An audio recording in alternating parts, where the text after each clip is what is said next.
నిన్నటి రోజున మీకు నేను విజ్ఞాపన చేశాను, భజ గోవిందం గోవిందం భజ మూఢమతే సంప్రాప్తే సన్నిహితే కాలే నహి నహి రక్షతి డుక్రుంకరణే.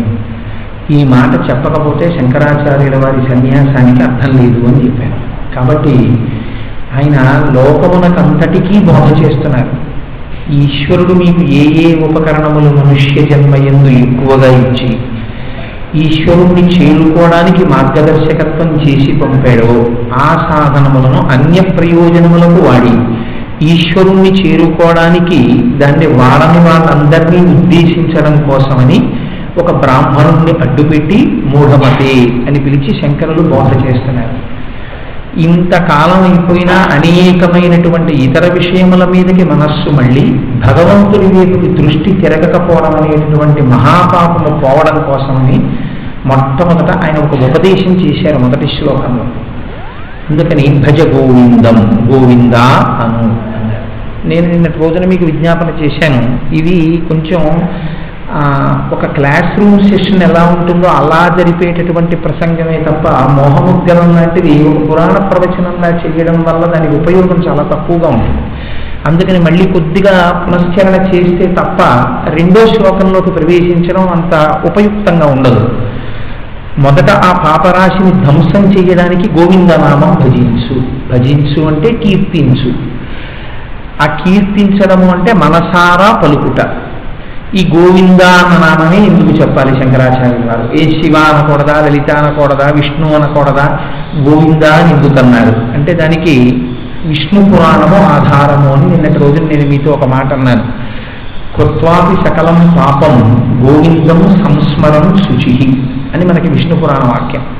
ఎన్ని పాపములు చేసిన వాడైనా మనసారా గోవింద అని అనగలిగితే వాడి సమస్త పాపరాశి ధ్వంసమవుతుంది. అదేమిటంటే అలా అవుతుందా?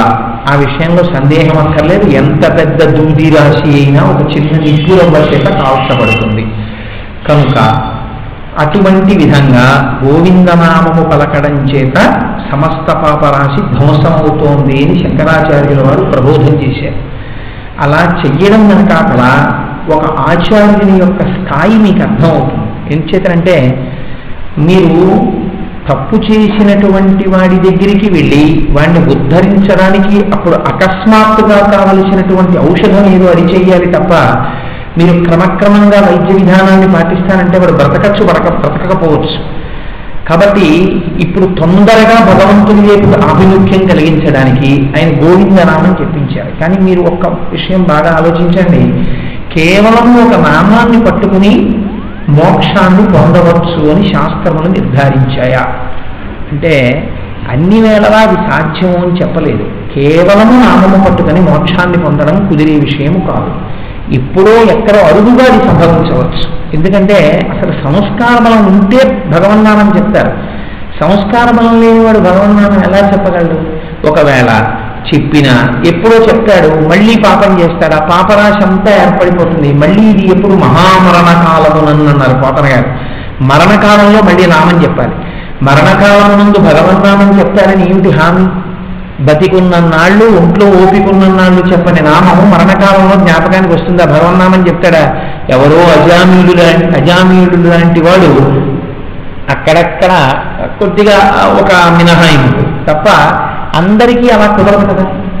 కాబట్టి మరి గోవిందనామం చెప్పించడం వెనకాతల శంకరాచార్యుల వారి ఉద్దేశ్యమేమో అంటే, నేను ఇక్కడ మీతో ఒక విషయం ప్రస్తావన చేయకపోతే నేను భజగోవిందం లాంటి మోహముద్గలం లాంటి విషయం మీద ప్రస్తావన చేస్తూ ఒక సమగ్రమైన విషయాన్ని ప్రతిపాదించని వాడిని అవుతాను. నేను మీకు ఒక ఉదాహరణ చెప్తాను. అన్నం వండుకోవాలి అనుకున్నాడు ఒక వ్యక్తి. ఒక కుండ తీసుకొచ్చి దాంట్లో కొన్ని నీళ్లు పోసి బియ్యం పోసి దాని మీద ఒక మూత పెట్టి అగ్నిహోత్రం మీద పెట్టి అనగా ఒక పొయ్యి మీద పెట్టి అగ్ని వెలిగించాడు. ఇప్పుడు అన్నం తయారైంది. అన్నం తయారవడానికి ఏది కారణము అని నేను అడిగాను అనుకోండి. ఇంతకుముందు బియ్యం ఉన్నాయి, ఆ బియ్యము అన్నముగా మారుటకు ఏది కారణము అని నేను అడిగాను అనుకోండి. ఏది కారణము? కుండ కారణము అని మీరు అన్నారు అనుకోండి. నేను అంటాను కుండ కారణము కాదు, ప్రధాన కారణము కుండ కాదు. కుండ లేకపోతే గిన్నె పెడతారు. నీళ్లు తక్కువ నీళ్లు పోసారనుకోండి, అన్నం కొంచెం బిరుసుగా ఉండొచ్చేమో. కొంచెం నీళ్ళు ఎక్కువ పోసారు, అన్నం మెత్తగా తయారవచ్చేమో. కానీ ఇన్ని ఉన్నా ఏది లేకపోతే అన్నం తయారు కాదో అది ప్రధాన వస్తువు. అది ఉన్న తర్వాత అంత గొప్ప వస్తువు లేకపోయినా అన్నం తయారవుతుందో అది ప్రధాన వస్తువు. ఇక్కడ ప్రధాన వస్తువు అగ్నిహోత్రం. అగ్ని లేదనుకోండి, మీరు బంగారు గిన్నెలో బియ్యం పోసినా అన్నం ఉడకదు, గంగాజలాలు పోసినా అన్నం ఉడకదు. అగ్ని అంటూ ఉందనుకోండి, మిగిలినవి కొంచెం అటు ఇటుగా ఉన్నా, కుండ లేదు, అకస్మాత్తుగా అన్నం వండుకోవాలి, కుండ పెంకులో వండుకోవచ్చు. కాబట్టి అగ్ని ప్రధానమైనటువంటిది అగ్ని. ఎలాగో మనుష్యుడు మోక్షం పొందడానికి జ్ఞానం అలాగా, జ్ఞానము చేత మాత్రమే మోక్షం కలుగుతుంది. ఈ జ్ఞానము అనుభవంలోకి రావాలి. కానీ ఒకటి గుర్తుపెట్టుకోండి, అగ్ని ప్రధానము కదా అన్నం వండుకోవడానికని మీరు కేవలము బియ్యం ఒక్కటి తీసుకుని పొయ్యి మీద పెట్టి అన్నం వండగలరా? మంటలో వేస్తే అన్నం అవుతుందా? అవదు. కుండ పెంకైనా కనీసం కావాలి, కుండ లేకపోవచ్చు, కుండ పెంకు కావాలి. అప్పటికి స్వచ్ఛమైన నీళ్లు లేకపోవచ్చు, ఆకలితో ఉంటే ఏవో కొన్ని నీళ్ళు అన్నవి కావాలి అన్నం ఉడకడానికి.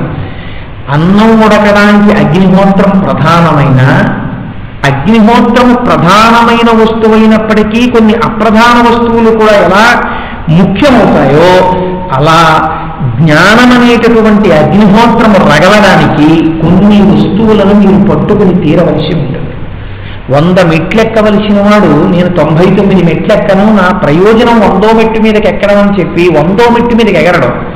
1వ మెట్టు, 2వ మెట్టు, 3వ మెట్టు, 4వ మెట్టు ఎక్కుతాడు. కానీ 1వ మెట్టు, 2వ మెట్టు, 3వ మెట్టు అతని లక్ష్యం కాదు. అతని లక్ష్యం 3వ మెట్టు. అక్కడికి వెళ్ళి తలుపు తీసుకుని లోపలికి వెళ్ళాలి. ఈ మెట్లు ఎక్కకుండా 100వ మెట్టు ఎలా ఎక్కలేడో అలా భగవన్నామము చెప్పడం, భగవత్ సంబంధమైన కర్మ చెయ్యడం, భక్తి భావనతో జీవితాన్ని గడపడం, తీర్థయాత్ర చేయడం, నదీ స్నానం చేయడం, తెల్లవారుజామున లేచి ఓ దీపం పెట్టడం, ఇటువంటివన్నీ ఓ కుండ పెంకు, నీళ్లు, ఇలాంటివి. ఇక్కడ మొదలు పెడితే చిట్ట చివరికి 3వ మెట్టు చేరుకుంటాడు. అంటే జ్ఞానాగ్ని వదులుతుంది. అన్నం బియ్యంలో నీళ్లు పోసి అగ్నిహోత్రం మీద పెట్టిన తర్వాత బియ్యపు గింజలన్నిటినీ అగ్నిహోత్రము అన్నముగా ఎప్పుడు మార్చినది మీకు తెలియక్కర్లేదు. అన్నం ఉడుకు పట్టేసింది, గంజి వార్చేశారంతే.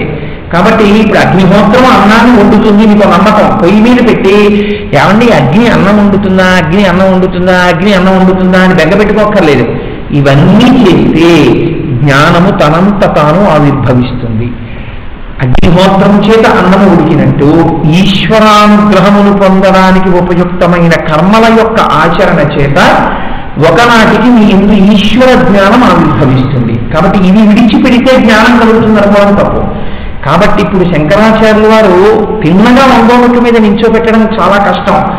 కాబట్టి ఇప్పుడు బ్రాహ్మణులను ఉద్దేశించి కాదు ఆయన మాట్లాడుతున్నది. ఎవరు ఈశ్వరుని చేరుకోవడానికి సరిపోయే ఉపాధి అయినటువంటి మనుష్య ఉపాధిలోకి వచ్చారో వాళ్ళు ఆ ప్రయోజనాన్ని వదిలేసి ఇతర ప్రయోజనాల వైపుకు తిరుగుతున్న వాళ్ళని అటువైపుకు తిప్పడానికి మొదటి మెట్టు ఎక్కించారు. అది భజ గోవిందం, భజ గోవిందం. ఈ గోవిందనామమే మొదటి మెట్టు, ఈ గోవిందనామమే చివరి మెట్టు అయిపోతుంది. అది విచిత్రం. ఎలా అయిపోతుంది అంటే, నిన్నటి రోజున మీతో నేను ఒక మాట చెప్పాను, గోవర్ధనోద్ధరణము అని. గో అంటే వాక్కు, వర్ధనము అంటే సాగతీయుట. సాగతీయుట అంటే నామరూపాత్మకంగా లోకాన్నంతటినీ చూస్తే అది కేవలము మాయాస్వరూప దర్శనం మాత్రమే ఉంటుంది. ఇప్పుడు మీరున్నారు, మీరందరూ ఇంతమంది ఉన్నారు, నేను ఒకరినున్నాను అని అన్నాను అనుకోండి, అది మాయాస్వరూపం. సభారూపానికి నమస్కారం అన్నాను అనుకోండి, అప్పుడు నేను సభారూపమైన పరమశివుడికి నమస్కరిస్తున్నాను.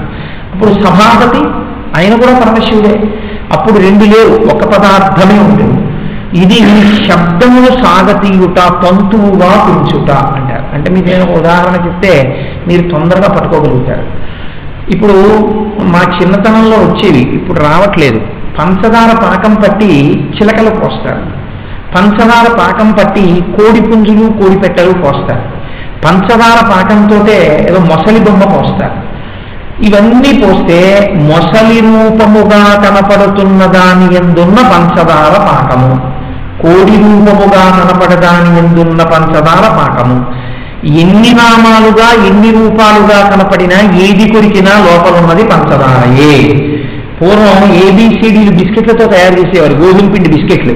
అన్నిటిలో ఉన్నది గోధుమ పిండే, కానీ ఏ ఫర్ యాంట్ అని చెప్పడానికి ఒక చీమ ఏ రాసి గోధుమ పిండితో బిస్కెట్ చేసేవారు. పిల్లలకి తొందరగా అలవాటు అవుతుంది. కానీ ఏ ఫర్ యాంట్లో ఉన్నది గోధుమ పిండే, బి ఫర్ బాయ్లో ఉన్నది గోధుమ పిండే, సి ఫర్ క్యాట్లో ఉన్నది గోధుమ పిండి. అన్నిటా గోధుమ పిండి ఉన్నట్టు కొబ్బరి చెట్టని పేరు కలిగినటువంటి ఈ రూపముగానున్న పరమాత్మ, ఇదిగో ఈ ఇంటి గోడగా కనపడుతున్నటువంటి గోడ అని పేరు కలిగినటువంటి ఈ పదార్థమునందున్న పరమాత్మ, అంతర్బహిష్య తత్సర్వం వ్యాప్య నారాయణ స్థిత, అంతటా ఈశ్వరుడే ఇలా ఉన్నాడు. అయితే ఈ స్థాయి కూడా అందుకోలేకపోతే శంకర భగవత్పాదులు ఒక విషయాన్ని ప్రస్తావన చేస్తారు దక్షిణామూర్తి స్తోత్రంలో. అలా భగవంతుడిని చూడడం ఎలా కుదురుతుందండి? ఎప్పుడు భిన్నత్వం కనపడుతుంది, కానీ అలా ఏకత్వాన్ని అస్తమానం చూడగలమా?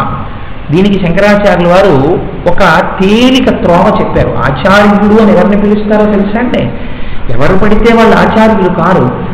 అన్ని స్థాయిలలో ఉన్న వాళ్ళని ఉద్ధరించగలగాలి వాక్కు చేత. తను చెప్పేటువంటి ప్రసంగం కొంతమందికే అర్థమవుతుంది అనుకోండి, అప్పుడు ఆయన సమర్థుడైన వక్త కాడు.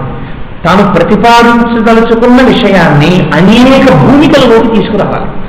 అనేక భూమికలలోకి తీసుకొస్తూ అది అవతల వాడిని మాత్రం సిద్ధాంతం పట్టుకోవాలి, గట్టిగా పట్టుకునేటట్టు చేయగలిగిన వాడెవడో వాడు సమర్థుడైన గురువు. అవతల వారి అజ్ఞానాన్ని ఎలాగో అలా తీసేస్తాడు. కాబట్టి శంకరుల ప్రజ్ఞది. కాబట్టి శంకరులు అంటారు, ఘోరంభాంచనలోనిలోంబర మహానాథో హిమాంసు కుమాన్ ఇత్యాభాసి చరాచరాత్మకమిదం యస్యైవ ముఖ్యస్తకం అంటారు దక్షిణామూర్తి స్తోత్రంలో. నువ్వు కొబ్బరి చెట్టుగా ఈశ్వరుడు, కారుగా ఈశ్వరుడు, మనుష్యుడిగా ఈశ్వరుడు, గోడగా ఈశ్వరుడు, గేటుగా ఈశ్వరుడు అని అనలేకపోతే నేను నీకు మార్గం చెప్తాను. నీకు అంతటా ఈశ్వరుడే కనపడడానికి. ఒకటి, పృథివీ, ఎక్కడ నీకు మట్టి కనపడ్డా ఈశ్వరుడే. ఎందుకని? కంచిలో ఉన్న పృథివీలింగం ఈశ్వరుడు, మట్టి ముద్ద చేసి అక్కడ పెడితే ఈశ్వరుడు. మీకు శివలింగం చేయాలంటే మార్గం ఏమిటంటే మృత్తిక, మట్టి తీసుకొచ్చి ఇలా పిసికి అక్కడ పెడితే శివలింగం వచ్చేది. కాబట్టి మట్టి కనపడితే అది శివస్వరూపము. కాబట్టి కంచిలో పృథివీలింగము. ఇప్పుడు మీరు ఎక్కడికి వెళ్ళండి, మీకు ఏది కనపడుతుంది? భగవంతుడే కనపడతాడు. మీరు ఎక్కడి నుంచున్నా ఎక్కడి నించోవాలి, మట్టి మీదే నించోవాలి. ఈ సిమెంట్ రూపంలో ఉన్నా, ఈ కొయ్య రూపంలో ఉన్నా, ఇదంతా పృథివీ వికారమే. ఓ చెట్టు భూమిలో నుంచి వచ్చి చెట్టుగా పెరిగింది కాబట్టి ఇవన్నీ పృథివీ వికారములు. కాబట్టి పృథివీ మీద ఉన్నారు, కాబట్టి మీరు శివుడి దగ్గరే ఉన్నారు ఎప్పుడు. ఒకటి పృథివీలింగము, జలలింగము. రెండవది నీరు. నీరు ఎక్కడ కనపడినా శివస్వరూపమే. పూర్ణ వాన పడుతుంది అనుకోండి, ప్రతి నీటి బిందువు శివస్వరూపమే. అగ్ని, ఎక్కడ వేడి తగిలినా అది శివస్వరూపమే. అరుణాచలంలో అగ్నిలింగం, జంబుకేశ్వరంలో జలలింగం, చిదంబరంలో ఆకాశలింగం. పోనీ అందాక మీకు పైన కనపడుతున్నటువంటి ఆకాశం, ఆకాశం అంటే ఈ ఖాళీ ప్రదేశం అనుకోండి, అందాక ఇదంతా శివస్వరూపం. కాబట్టి కంచిలో పృథ్వీలింగం, జంబుకేశ్వరంలో జలలింగం, అరుణాచలంలో అగ్నిలింగం, చిదంబరంలో ఆకాశలింగం, శ్రీకాళహస్తిలో వాయులింగం. గాలి, ఎక్కడ మీకు గాలి ఉన్నా అది శివస్వరూపం, ఎందుకంటే కాళహస్తిలో వాయులింగం కాబట్టి. ఇప్పుడు గాలి లేని ప్రదేశానికి వెళితే అసలు భవతి ఉన్నాడు అన్నది ఉండదు. గాలి లేని చోటుకెళ్ళి నేను పావుగంట నించున్నాను అనుకోండి, నించుంటే ఆ తర్వాత నేను ఉన్నాను అనబడ్డానికి ఏమి ఉండదు. అక్కడ గాలి లేదు అని చెప్పడానికి నేను ఉండను. కాబట్టి అంతటా గాలి పరివ్యాప్తమై ఉంటుంది. అంతటా గాలి ఉంది అంటే అంతటా పరబ్రహ్మం ఉన్నది. నువ్వు అక్కడే అనుభవిస్తుండొచ్చు ఈశ్వరుణ్ణి. సూర్యుడు, కోణార్కలో సూర్యలింగం. సూర్యకిరణాలు పడని ప్రదేశం ఎక్కడుంటుంది? కాబట్టి సూర్యుడు కోణార్కలో శివలింగం. చంద్రుడు సీతాగుండంలో చంద్రలింగం.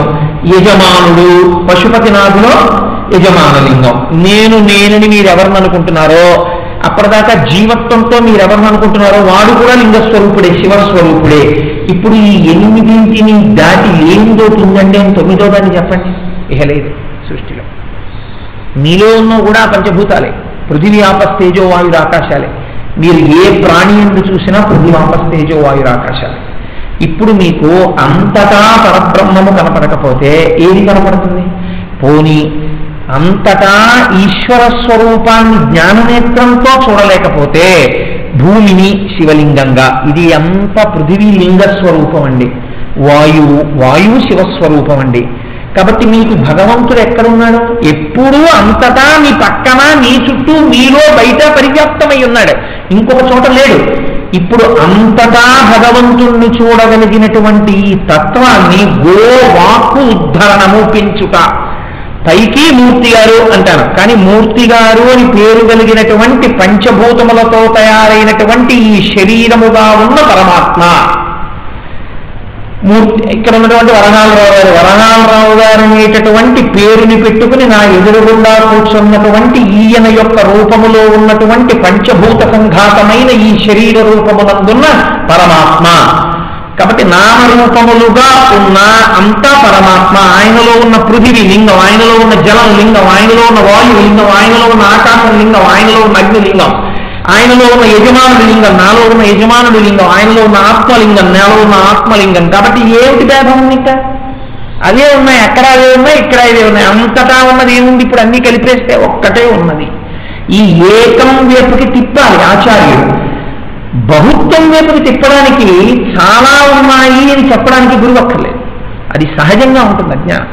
చాలా ఉన్నాయండి, మీరున్నారండి, నేనున్నానండి, ఏదో ప్రపంచం ఉందండి, జగత్తు ఉంది, జీవుడు ఉన్నాడు, పరమాత్మ ఉన్నాడు అని చెప్పడానికి గురువు ఎందుకండి? అక్కర్లేదు. అది మీకు సహజంగా తెలుసు. ఇదిగో జగత్ అండి, నేనున్నాను జీవుడు, అదిగో ఉన్నాడు పరమాత్మ, ఈ మూడు చెప్పడానికి ఈశ్వరుడు ఎందుకు? అక్కర్లేదు. ఏ అజ్ఞానంగా చెప్తారు దాన్ని. 3గా 4గా 5గా 10గా నీకు కనపడుతున్నవి అన్ని కావు, ఒక్కటే అని చెప్పడానికి జ్ఞానం కావాలి. ఇది చెప్పడానికి గురువు కావాలి. ఇప్పుడు శంకరాచార్యులు వారు మోహము చేత అంటే అజ్ఞానము చేత తాను ఒకటి, ప్రపంచం ఒకటి, సుఖమునకు హేతువు డబ్బు అని వ్యాకరణమును అడ్డు పెట్టుకున్నటువంటి ఒక బ్రాహ్మణుణ్ణి ఎదురుగా నిలుచోబెట్టి సమస్త జాతి ఈ మూఢత్వంలోనే ఉందని మూఢమతేని ఉద్దేశించి ముందు పెట్టెక్కించడానికి గోవిందనామం పలికించారు. ఆ గోవిందనామమే చివరికెళ్ళిపోయినా ఉంటుంది. అంటే అంతటా వాక్కు వింద బాగా తంతువుగా సాగితే ఈశ్వర దర్శనమే అగును.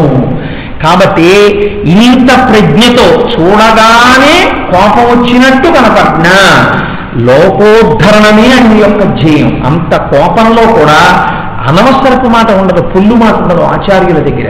ఎంత గొప్ప మాట చూడండి. భజ గోవిందం భజ గోవిందం గోవిందం భజ మూఢమతి సంప్రాప్తే సన్నిహితే కాలే.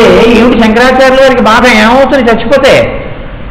లోపల ఉన్నటువంటి వాడు ఇతరమైన విషయాల మీద వ్యగ్రతతో దృష్టి సారించి చచ్చిపోతే వాడు మళ్ళీ మనుష్య జన్మలోకి రాడు. మనుష్య జన్మకి మాత్రమే బుద్ధి ఉంది, మనుష్య జన్మకి మాత్రమే నామము చెప్పగలిగిన శక్తి ఉంది, మనుష్య జన్మకి మాత్రమే బోధ చేసే అర్హత ఉంది, మనుష్య జన్మకి మాత్రమే బోధని అర్థం చేసుకునే శక్తి ఉంది. ఇవి ఏవీ మిగిలిన ప్రాణులకు లేవు. నన్ను ఉపన్యాసానికి పిలిస్తే ఓ దేవాలయం వాళ్ళు పిలుస్తారు, సత్సంగం వాళ్ళు పిలుస్తారు, ఎన్ఎఫ్సిఎల్ వాళ్ళు పిలుస్తారు, లేకపోతే ఇంకోళ్ళు పిలుస్తారు. అంతేకాని నన్ను ఎప్పుడూ కూడా ఒక కుక్కల సంఘం నన్ను వచ్చి ఉపన్యాసం చెప్పమని అడగదు కదా. ఎందుకు అడగదు? అవి వాటిలో పంచభూతాలు లేవా? ఉన్నాయి, కానీ వాటి ఎందు ఏది లేదు. ఒకటి తెలుసుకోవలవలసిన వస్తువు ఉన్నది అన్న జిజ్ఞాస దానికి అసలు ఉండదు. దానికి లేకపోతే నువ్వేమయ్యో నువ్వు చెప్పచ్చు కదా. అంటే నేను చెప్పినా అది పొందలేదు, బోధ వల్ల దానికి ఏం ప్రయోజనం ఉండదు. 2 గంటలు కూర్చున్నా దాని యందు ఏ మార్పు రాదు, అది అలాగే ఉంటుంది. ఎందుకంటే బోధని పొందగలిగిన స్థితి, బోధ వలన మారగలిగిన స్థితి ఆ ప్రాణికి లేదు. అందుకే శంకరాచార్యులు వారు పశువు అని అనలేదు, మూఢమతే అన్నారు. నువ్వు నా మాట విని మారగలిగినటువంటి దక్షత కలిగిన మనుష్య జన్మలో ఉన్నావు. మనుష్యుడికి యోగ్యత ఉంది, కానీ ఇది మరిచిపోయి నువ్వు ఈ బోధని విని నేను బాగా తెలుసుకుని ఒక మంచి పదంలో నడమాలని మర్చిపోతున్నావు, తప్పు మార్గంలోకి వెళ్ళిపోతున్నావు. నీ మార్గం దిద్దుకో. ఇప్పుడు ఇది కేవలం ఆ బ్రాహ్మణుడికి చెప్పారా, తన శిష్యుడికి చెప్పారా, లోకానికి అంతటికీ చెప్తున్నారా? లోకానికి అంతటికీ చెప్తున్నారు. కాబట్టి భజ గోవిందం భజ గోవిందం గోవిందం భజ మూఢమతే సంప్రాప్తే సన్నిహితే కాలే అన్న మాట మార్గాల్ని వెతుక్కుంది శంకరాచార్యుల వారి యొక్క నోటి వెంట. కాలస్వరూపంలో నిన్ను ఇలా తినేస్తే వచ్చేస్తోంది మృత్యువు కాల రూపంలో. ఇలా ఉండగా వస్తే ఏమిటంటే నాకు ఇబ్బంది. ఏమిటి ఇప్పుడు బ్రాహ్మణుడు ఏ స్థితిలో ఉన్నాడు, వ్యాకరణ సూత్రాన్ని బాగా పైకి చదువుతుంటే, అయ్యో ఈయనకి బాగా వ్యాకరణం వచ్చండి, మనం ఈయన దగ్గరికి వెళ్ళి వ్యాకరణం చదువుకుందామని నలుగురు వచ్చి నలుగురు విద్యార్థులు చేరితే వ్యాకరణం చెప్పుకుంటే ఏదో 10 రూపాయలు సంపాదించుకోవచ్చు అన్న ఉద్దేశంతో ఉన్నాడు.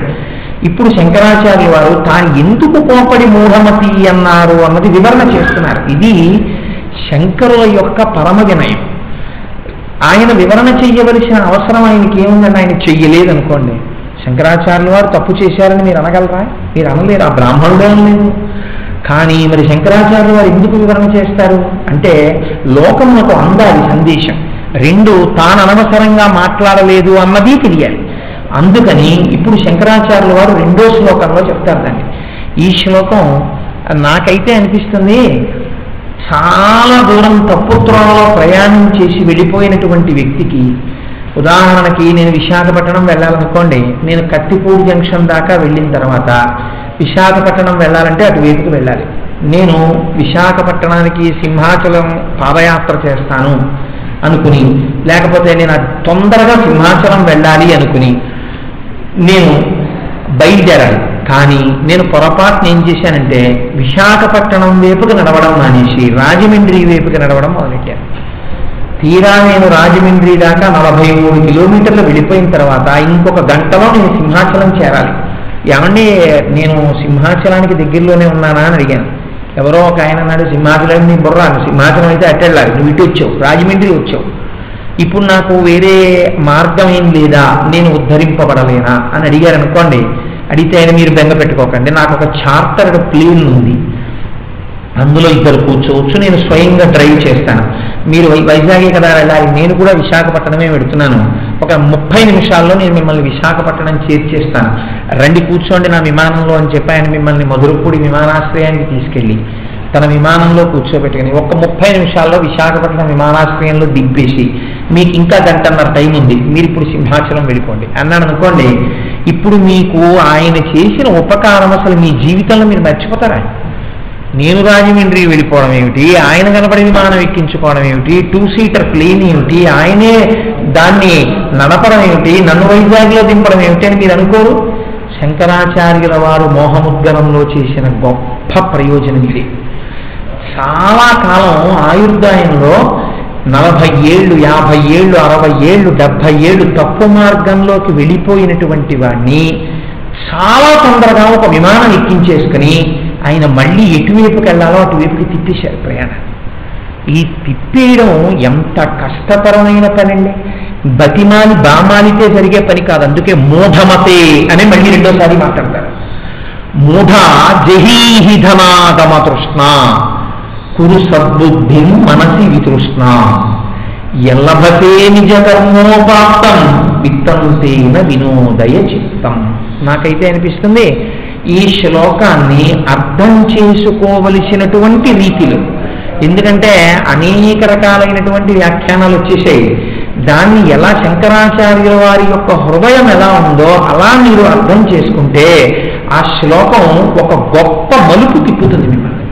చూడండి, శంకరాచార్యుల వారు మనుష్యులు చేస్తున్నటువంటి పొరపాట్లను ఎత్తి చూపిస్తున్నారు. అజ్ఞానం ఎందుకు వస్తుందండి? పొరపాటు వైపుకి తిరగడమే అజ్ఞానం. ఇప్పుడు ఈ మోహాన్ని పగలగొట్టాలి, ముద్గలను కొరణ పెట్టి కొట్టాలి. మొట్టమొదటి దెబ్బ దేని మీద కొట్టారు శంకరాచార్యుల వారు అంటే, మొదటి దెబ్బ కామం మీద మాట్లాడలేదు శంకర భగవత్పాదులు. మొదటి దెబ్బ దేని మీద మాట్లాడారంటే తృష్ణ మీద మాట్లాడారు. ఆయన ధనం గురించి కూడా మాట్లాడలేరు. చాలా మంది ధనం గురించి మాట్లాడారు ఇందులో అనుకుంటారు. ధనము అన్న మాట ఆయన మాట్లాడుతున్నటువంటి దానిలో ఒక చిన్న భాగం అంతే. ఎందుకనంటే మీకు పురుషార్థములు అని 4 ఇచ్చేశారు ఋషులు. మనుష్యుడు ఏమి పొందాలి అంటే, మీరు ఏమంటే నేనేం పొందాలంటే మీరు ఎవరిని అడగక్కర్లేదు. రోజు పూజ చేసేటప్పుడు చతుర్విధ పురుషార్థ ఫల సిద్ధ్యర్థం అని చెప్పేసుకుంటారు.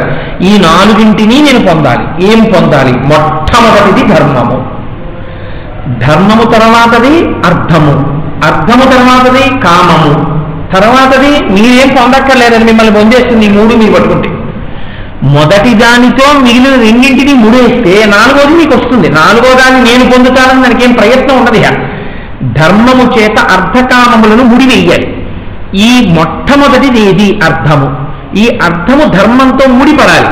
ఎలా పడాలి అంటే, అర్థము అనగా ఏమి అసలు శాస్త్రంలో అంటే అర్థము అన్న మాటని ఎంత విశాలమైన కోణంలో శాస్త్రం మాట్లాడిందంటే కేవలం డబ్బు కాదు, అందులో మీకున్నటువంటి భూములు, మీకున్నటువంటి ఇళ్ళు, మీకున్నటువంటి సంతానము, మీకున్నటువంటి పరివారము, మీకున్న సేవకులు, మీ భోగభాగ్యములు, ఇవన్నీ కలిపి అర్థమవుతాయి. ఈ అర్థములో ఒక భాగము ధనము. ఒక్క ధనం ఎటువంటి ప్రధాన పాత్ర పోషించగలదో శంకరాచార్యుల వారు చెప్తున్నారు. మూఢ జహీహి ధనాగమ కృష్ణ. ఆయన చెప్పిన మాటని చాలా జాగ్రత్తగా పట్టుకో. మనిషికి పుట్టినప్పుడు ధనముతో అవసరము ఏమీ ఉండదు. పుట్టగానే భవతి ఉన్నాడు అని అనిపించుకోవాలి. ఉన్నాడు అని అనిపించుకోవడానికి మీ చేతిలో మీరు ఏమైనా నోట్ల కట్టలు పట్టుకుంటారా? తల్లి గర్భము నుండి ధనము తాడెవ్వడు, వెళ్ళిపోయినాడు వెంటరాదు. వెళ్ళిపోయేటప్పుడు వెంటరాదు, పుట్టినప్పుడు మనతో రాను లేదు. కేవలము భగవదనుగ్రహము చేత తల్లిలో కలిగినటువంటి ప్రేమ వలన వచ్చినటువంటి పాల చేత మనం బ్రతికాం. ఇంకొంచెం పెరిగే వరకు అర్థము యొక్క పాత్ర ఏం లేదు. ఆ తరువాత కూడా మీ స్వప్రయత్నంలో, నేను మాట్లాడేది మీ తండ్రి గారు మీ స్కూల్ ఫీజు చెల్లించారు ఏ విషయం, మీరు పెరిగి పెద్దవారైన తర్వాత మీ అంతట మీరుగా బ్రతకడానికి అర్థం అవసరమా కాదా? మీరు చాలా జాగ్రత్తగా ఆలోచించాలి ఈ కోణాన్ని. నాకు అర్థం అక్కర్లేదండి, నాకు డబ్బు అక్కర్లేదండి, నేను డబ్బు సంపాదించను అన్నారు అనుకోండి, దోషం. ఉద్యోగం పురుష లక్షణం అన్న మాటని చాలామంది ఎలాగా అన్వయం చేస్తారంటే ఉద్యోగం అంటే ఏ జాబ్ అన్న స్టేటస్లో మాట్లాడతారు. ఉద్యోగం అంటే జాబ్ అని కాదు, ప్రయత్నం. అప్పుడు మీరు ఒకటి గుర్తుపెట్టుకోండి, ఉద్యోగం అంటే జాబే అయితే ప్రతివాడు జాబే చేయాలి డబ్బుకి. అసలు ఇంకా స్వతంత్రత అన్నదేం ఉండదు. ఒక వ్యవసాయదారు ఏం ఉద్యోగం చేస్తున్నాడు? ఆయన ఎవరి కింద ఏం పనిచేయట్లేదు కదా.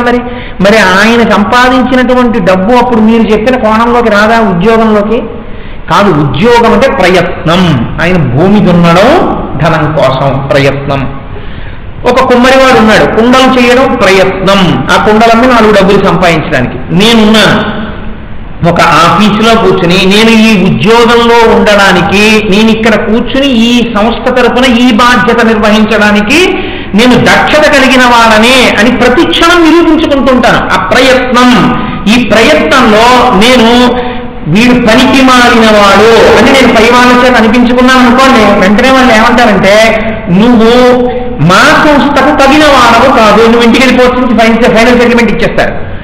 ప్రతి క్షణం 10 నుంచి 5:30 వరకు నేను ఆ కుర్చీలో కూర్చుంటే నా పై అధికారి పిలిచి నువ్వు ఇది రాయి అంటే నేను అది రాయడానికి సంసిద్ధంగా ఉండాలి. అంటే ప్రతి క్షణం ఉద్యోగం.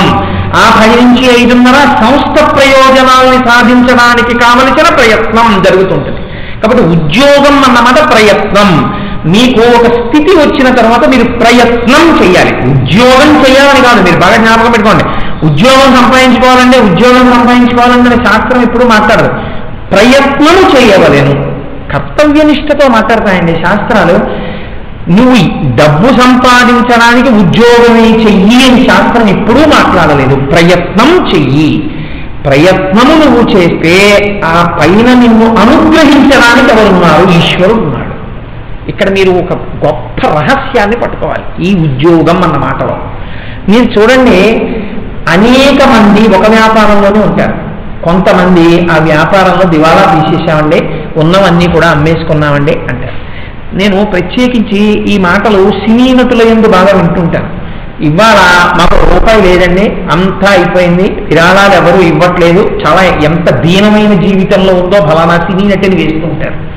ఆవిడికి వైద్యానికి కూడా ఖర్చు లేదు, హాస్పిటల్లో ఉంది అని కొంతమంది గురించి చెప్తాడు. ఒక్కొక్కడు కోట్లకి పడగలెత్తి బంగారు ఇటుకలతో ఇల్లు కట్టుకుని ఉంటాడు. ఇద్దరూ సమానంగానే సంపాదించారు. ఒకడు హాస్పిటల్లో ఉంటే సెలైన్ బాబులకి డబ్బు లేకపోవడం ఏమిటి, ఒకడికేమో బంగారు ఇటుకలతో ఇల్లు ఉండడం ఏమిటి? అంటే తేడా ఎక్కడొచ్చేస్తుందంటే ఐశ్వర్యము నిలబడుటయందు మాత్రం మీ ప్రయత్నము యొక్క స్థితి ఉండదు. అది ఈశ్వరానుగ్రహం చేత ఉంటుంది. ప్రయత్నము అందరిది ఒకటే, కానీ ఆ సమయానికి ఈశ్వరానుగ్రహాన్ని బట్టి మీకు ఉండేటటువంటి ఐశ్వర్యపు స్థాయి ప్రతి క్షణం మారిపోతుంటుంది లోకంలో. ఈ క్షణంలో కోటీశ్వరుడిగా ఉన్నవాడు రేపటికి ఎందుకు పనికిరాని దరిద్రుడైపోవచ్చు. నిన్న దరిద్రుడుగా ఉన్నవాడు కోటీశ్వరుడైపోవచ్చు. మీరు చాలా మంది జీవితాల్లో వింటుంటారు. అంబానీ జీవితంలో, టాటా జీవితంలో.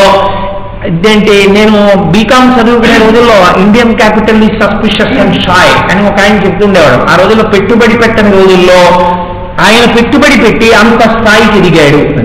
ఇవాళ ఎన్ఎస్సిఎల్లో మీరు ఒక ఆధ్యాత్మిక ప్రసంగం జరుగుతున్న ఆయన ఫోటో ఎందుకు పెట్టుకున్నారు అంటే, ఇవాళ ఈ సమస్త ఐశ్వర్యమునకు ఆయన కారకుడు.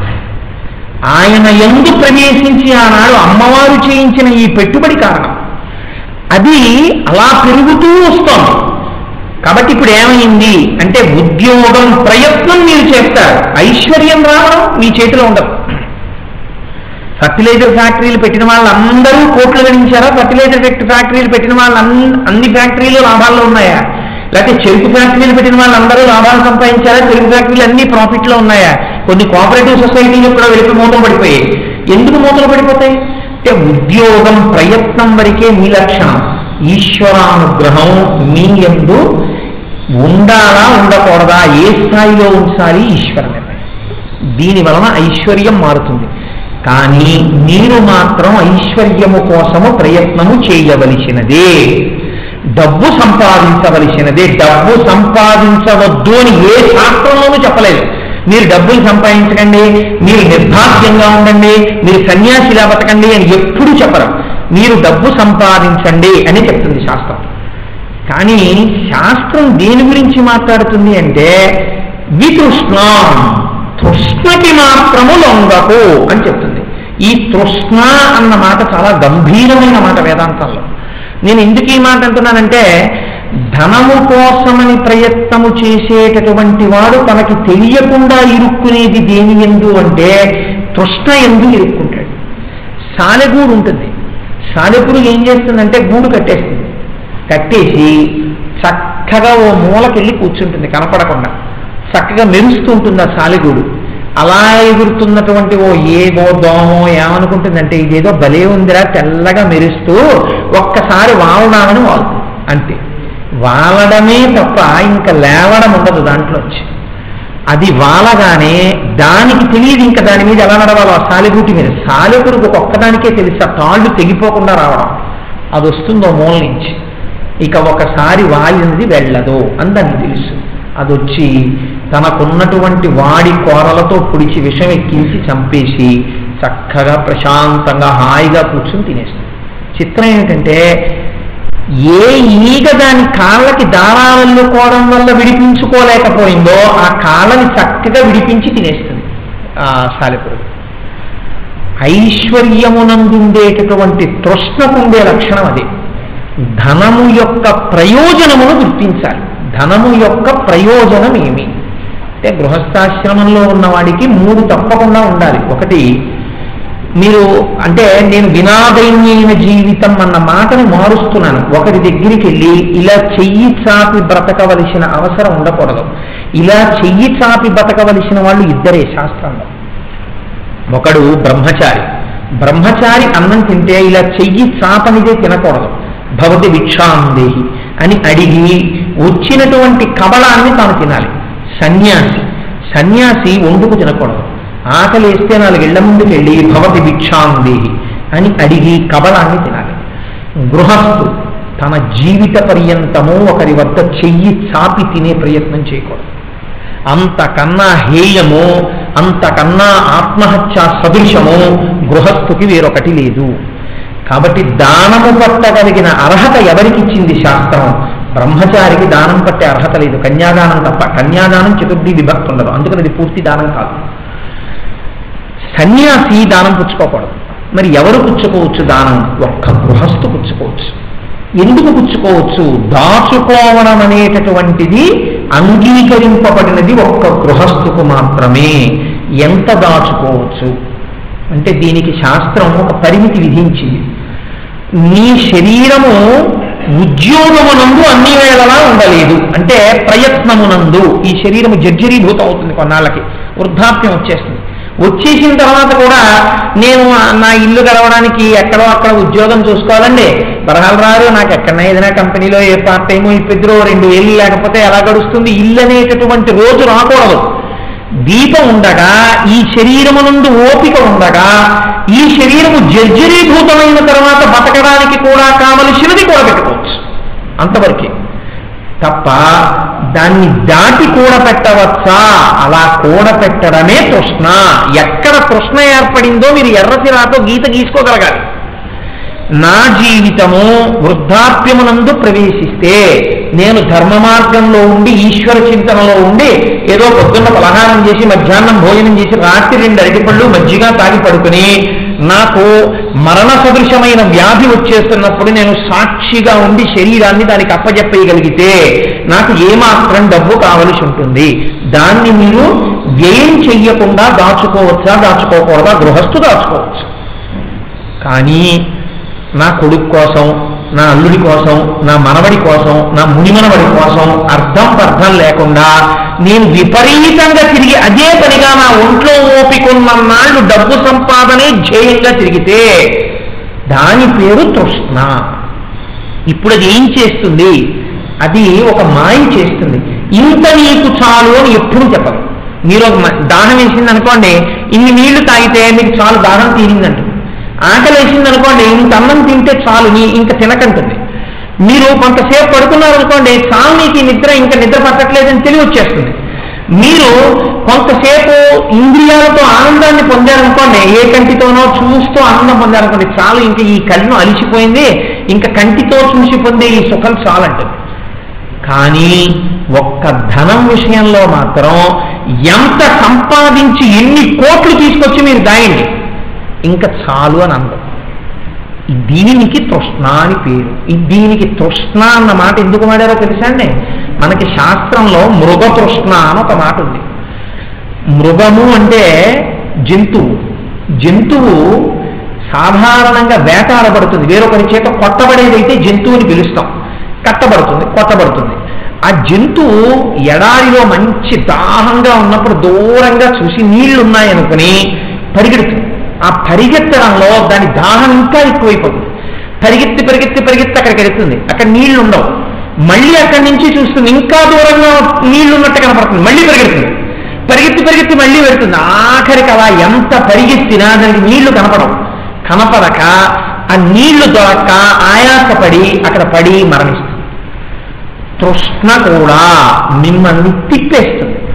తిప్పితే ఏమైందండి? ఎందుకండి శంకరాచార్యుల వారికి అంత కోపం? మేము సంపాదించుకుంటాం, 50 కోట్లు సంపాదించుకుంటాం, మా పిల్లలు తింటారు. ఏ శంకరాచార్యుల వారికి ఏమిటి బాధ? ఎందుకు నీకు ఆ తృష్ణ ఉండకూడదు అని శంకరాచార్యుల వారు ఎందుకు 10 మాటలు చెప్పడం? అంటే శంకరాచార్యుల వారు అంత అమాయకంగా ఏం మాట్లాడరు. తాను సన్యాసిని కాబట్టి మిమ్మల్ని సంపాదించుకోవద్దని అంత అవివేకి కాదు శంకర భగవత్పాదులు. ఆయన ఈ మాట చెప్పడం మనకు అసలు ఒక పెద్ద రహస్యాన్ని దాచారు. ఇది మీరు వివేచన చేత గ్రహించవలెను. ఇప్పుడు నేను చెప్తున్నటువంటి మాట ఒక పరమ సత్యమైన మాట, జీవిత గమ్యాన్ని తిప్పగలిగిన మాట నేను మాట్లాడుతున్నాను. లలితా సహస్రనామ స్తోత్రంలో ధన్యాహ అని ఒక నామం ఉంది. ధన్య అంటే ఏమిటో తెలుసా అండి? మన జీవితంలో ఐశ్వర్యం వైపుకి విపరీతమైన మోహం పెట్టుకుని తృష్ణతో అదే పనిగా చచ్చిపోయేంత వరకు సంపాదించడమే ప్రయత్నంగా తిరిగి డబ్బు సంపాదించాడు అనుకోండి, ఈ మనస్సుకి ఒక బలహీనత ఉంటుంది. ఇది ఏం చేస్తుందంటే మీరు ఏ వస్తువు పట్ల బాగా వ్యగ్రతతో ఉన్నారో దాన్ని లోపల దాస్తుంది. మీరు అందుకే చూడండి, దీపం ప్రజ్వాల్య అంటారు. మన వాళ్ళు పూజ చేస్తే ముందు దీపం పెట్టమంటారు. మీరు దీపశిఖను అలా చూసి కళ్ళు మూసుకోండి, అది వెంటనే దీపశిఖను చూపిస్తుంది మళ్ళీ లోపల. ఈ బాహ్యనేత్రం మూతపడిన వెంటనే దీపాన్ని మళ్ళీ చూపిస్తుంది దీపశిఖని. అలా మీరు ఐశ్వర్యం గురించి తిరగ్గా తృష్ణలో పడిపోయి ఉండిపోతే మనస్సు గోప్యంగా ఒకటి దాస్తుంది. నాకు ఇన్ని పొలాలు ఉన్నాయి, నాకు ఇన్ని ఫిక్స్డ్ డిపాజిట్లు ఉన్నాయి, ఇన్ని ఎన్ఎస్సి సర్టిఫికెట్లు ఉన్నాయి, ఇంత బ్లాక్ మనీ ఉంది, ఇంత వైట్ మనీ ఉంది, ఇన్ని డిపాజిట్లు ఉన్నాయి, ఇంత ఇక్కడ దాచాను, ఇంత బంగారం ఉంది, ఇది మా ఆవిడికి తెలుసు, ఇది పిల్లలకి తెలుసు, ఇది ఇంకా ఎవరికి చెప్పలేదు. ఇదే వ్యగ్రత ఎందు మీరు అలవాటు చేశారు. ఆ మనస్సుకి ఎప్పుడూ ఐశ్వర్యం అదే తిరుగుతుంటుంది. ఈ ప్రమాదం ఎక్కడొస్తుందంటే శరీరం పడిపోయేటప్పుడు ఈ మనస్సు ఇంద్రియములలో ఉన్న శక్తుల్ని వెనక్కి తీస్తుంది. కంటి శక్తిని వెనక్కి తీసేస్తుంది. కన్ను ఉంటుంది కానీ చూడడం పోతుంది, చెవి ఉంటుంది కానీ వినే శక్తి పోతుంది, వెనక్కి తీసేస్తుంది. అలాగే నాలుగు ఉంటుంది కానీ దాని మీద మీరు తీసుకెళ్ళి ఏమైనా పెట్టినా మింగుడు పడదు, రుచి చెప్పలేదు. ఆ రుచి చెప్పగలిగిన సమర్థతని వెనక్కి తీసుకుంటుంది. మనస్సుకి మాత్రమే ఇంద్రియాల్లో ఉన్న శక్తిని వెనక్కి తీసుకునే లక్షణం ఉంటుంది. ఇది వెనక్కి తీసి తనలోకి తీసేసుకుంటుంది, మూట కట్టేసుకుంటుంది. కట్టేసుకుని మనస్సు ఎప్పుడు దేని మీద ఆధారపడుతుందంటే వాయుచలనం మీద ఆధారపడుతుంది. అందుకే ప్రాణాయామం చేయండి మనస్సు నిలబడుతుందంటారు. అది సంకల్ప వికల్ప సంఘాతం. ప్రాణోత్క్రమణం అయిపోతుంది అనుకోండి, ప్రాణోత్క్రమణం అంటే ఇంకా ఆఖరి ఊపిరి విడిపోతుండడం. ఆఖరి ఊపిరి విడిపోయే ముందు ఈ మనస్సు ఈ ఇంద్రియాలన్నింటినీ మూట కట్టేసుకుని తాను ఏ ద్వారంలోంచి బయటికి వెళ్ళిపోదామని వెతుక్కుంటుంది. ఇది ఏ ద్వారంలోంచి బయటికి వెళ్ళిపోతున్నా మీరు జీవించి ఉండగా ఎక్కువ వ్యగ్రత దేని మీద పెట్టారో దానిని స్ఫురణ చేస్తుంది ఆఖరి ఊపిరి అని. ఎందుకంటే దానికి వాయువే ఆధారం సంకల్ప వికల్ప సంఘాతానికి. ఆఖరి ఊపిరిని ఆధారం చేసుకుని స్మరణ చేస్తుంది. ఆఖరి ఊపిరి అమ్మో నా కొడుకనో, అమ్మో నా కూతురనో, అమ్మో నా ఐశ్వర్యమనో, అమ్మో నా ఇల్లనో మీకు ఉండిపోయింది అనుకోండి. ఈశ్వరుడు సాక్షి, ఆయన ఏం జోక్యం చేసుకోడు. భగవద్గీతలో దీన్నే దక్షిణాయనంలో వెళ్ళాడు అంటారు. ఆయన సాక్షిగా ఉండి చిత్రగుప్తుడు అన్న మాటకు అర్థం ఇది. ఆయన ఇక్కడే కూర్చుని ఆఖరి ఊపిరి యందున్న తలంపుని తీర్పుగా చెప్తాడు మీ జీవితానికి. చెబితే ఏమవుతుంది? మొట్టమొదటి దాన్ని ఆర్తచింత అని పిలుస్తారు. అంటే తన కొడుకుల మీద వ్యామోహమా, కూతుళ్ళ మీద వ్యామోహమా, పశువుల మీద వ్యామోహమా, పొలాల మీద వ్యామోహమా, ఇంటి మీద వ్యామోహమా, దేన్ని స్మరణ చేస్తూ వెళ్ళిపోయాడు. వాడు జీవితంలో మనుష్య ఉపాధిలోకి వెళ్ళి కూడా పొందవలసిన దాని వైపుకి మనస్సు పెట్టలేదు కనుక ఎన్ని సంవత్సరములు బ్రతికినా వాడికి హీనోపాధిలోకి పంపించేస్తారు. అంటే తిరియగ్గుల్లోకి వెళ్ళిపోతాడు. ఏ పశువుగానో, కోడిగానో, కుక్కగానో, పిల్లిగానో వెళ్ళిపోతాడు. ఇంకెందుకు బుద్ధి ఇచ్చాం? ఏం చేసాం? 75 సంవత్సరాల వయస్సు ఇచ్చాం, ఏం ఏంటి నువ్వు చేసింది? ఎప్పుడు ఐశ్వర్యం ఐశ్వర్యం, నా వాళ్ళు, నా కూతురు, నా కొడుకు, నా అల్లుడు, నా మనవులు, ఇదే ఆఖరి ఊపిరి తీర్పు. ఆఖరి మనస్సు మూట కట్టినప్పుడు అదే చెప్పింది. అందుకని నీకు అదే ఇస్తున్నాం. నీకు అదే వ్యగ్రత కాబట్టి నిన్ను హీనోపాధిలోకి పంపిస్తున్నాం. నీకు పశువుల యందు మమకారం ఉంది కాబట్టి, ఐశ్వర్యమునందు మమకారం కాబట్టి నీ ఇంటి ఎందే పుట్టి నీ పొలాలు దున్ను. పశువుగా పుట్టి ఆ ఇంటి పొలాలు దున్నుతాడు. కాబట్టి ఇప్పుడు మనుష్య జన్మయే పాడైపోయింది ఆర్తచింత వల్ల. రెండవది తత్ వ్యతిరేకం, రౌద్రచింత. రౌద్రచింత అంటే నాకు రావలసినది రాకుండా వాడు ఎవడో అడ్డుపడ్డాడో ఉంటుంది కోరిక. అక్కడ కానీ నిజంగా నేను కబ్జా చెయ్యగలిగితే ఎంత డబ్బు వచ్చునో దిక్కుమాలనాడు పేపర్లో రాసేసాడని ఉంటుంది బాధ. ఈ బాధతో అల్లరి చేస్తూ ఆ టెన్షన్లో హాస్టల్లోకి వచ్చిపోయాడు అనుకోండి, అప్పుడు కూడా ఎవరో ఎవరో రాశాడనో, లేకపోతే నాకు వచ్చేదనో, వాడు ఎవరో నాకు అడ్డుపడ్డాడనో బాధ ఉండిపోతే, లేకపోతే ఎవరి మీద కోపం ఉండిపోతే, ఎవరి మీద కక్ష ఉండిపోతే, ప్రేమ ఎంతగా స్మరింపచేస్తుందో కక్ష అంతగా స్మరింపచేస్తుంది. రెండింటిది సమాన భావన. మీకు నేను ఒక విషయం చెప్పనండి. ఈ మధ్యకాలంలో నేను ఒక ఇంజనీరింగ్ కాలేజ్కి వెడితే ఆయన మా ప్రిన్సిపాల్ గారు వచ్చే వరకు కోటేశ్వర గారు కూర్చోండి నన్ను ఒక రూమ్లో కూర్చోమన్నారు. ఏదో ఒక గౌరవం చూపించి కూర్చున్నాను. కూర్చుంటే ఓ టీ పంపించారు. టీ పంపిస్తే సరే ఏదో పంపించారు కదా, నా టీ తాగుతూ ఆయన దాని మీద టేబుల్ మీద ఉన్న మ్యాగజైన్ ఒకటి తీశాను. నేను తీస్తే అందులో ఒక ప్రపంచ ప్రఖ్యాత మనస్తత్వ శాస్త్రవేత్త ఒక వ్యాసం రాశాడు. నేను క్యాజువల్గా టీ తాగుతూ, అదేం పురాణం కాదు కదా, టీ తాగుతూ చదవచ్చని చదివాను. చదివితే నేను ఎంత ఆశ్చర్యపోయానంటే అందులో ఒక విషయం రాశాడు ఆయన.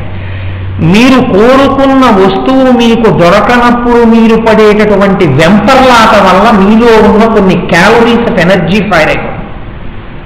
ఎందుకనంటే మీరు పరివేదన పొందద్దు, నాకు అది రాలేదు, నాకు అది పొందలేదు, నేను ఆ విషయం నాకు కానీ అది కానీ కలిసి వచ్చి ఉంటేనా అని తాపత్రయపడ్డంలో కొన్ని క్యాలరీస్ ఆఫ్ ఎనర్జీ పోతుంది, ఆరోగ్యం కూడా పోతుంది. ఎందుకని అంటే ఎక్కువ ఊపిరిని తీస్తాడు. అందుకే మరాళి మందగమన, ప్రశాంతంగా ఉంటే ఊపిరి ప్రశాంతంగా ఉంటుంది.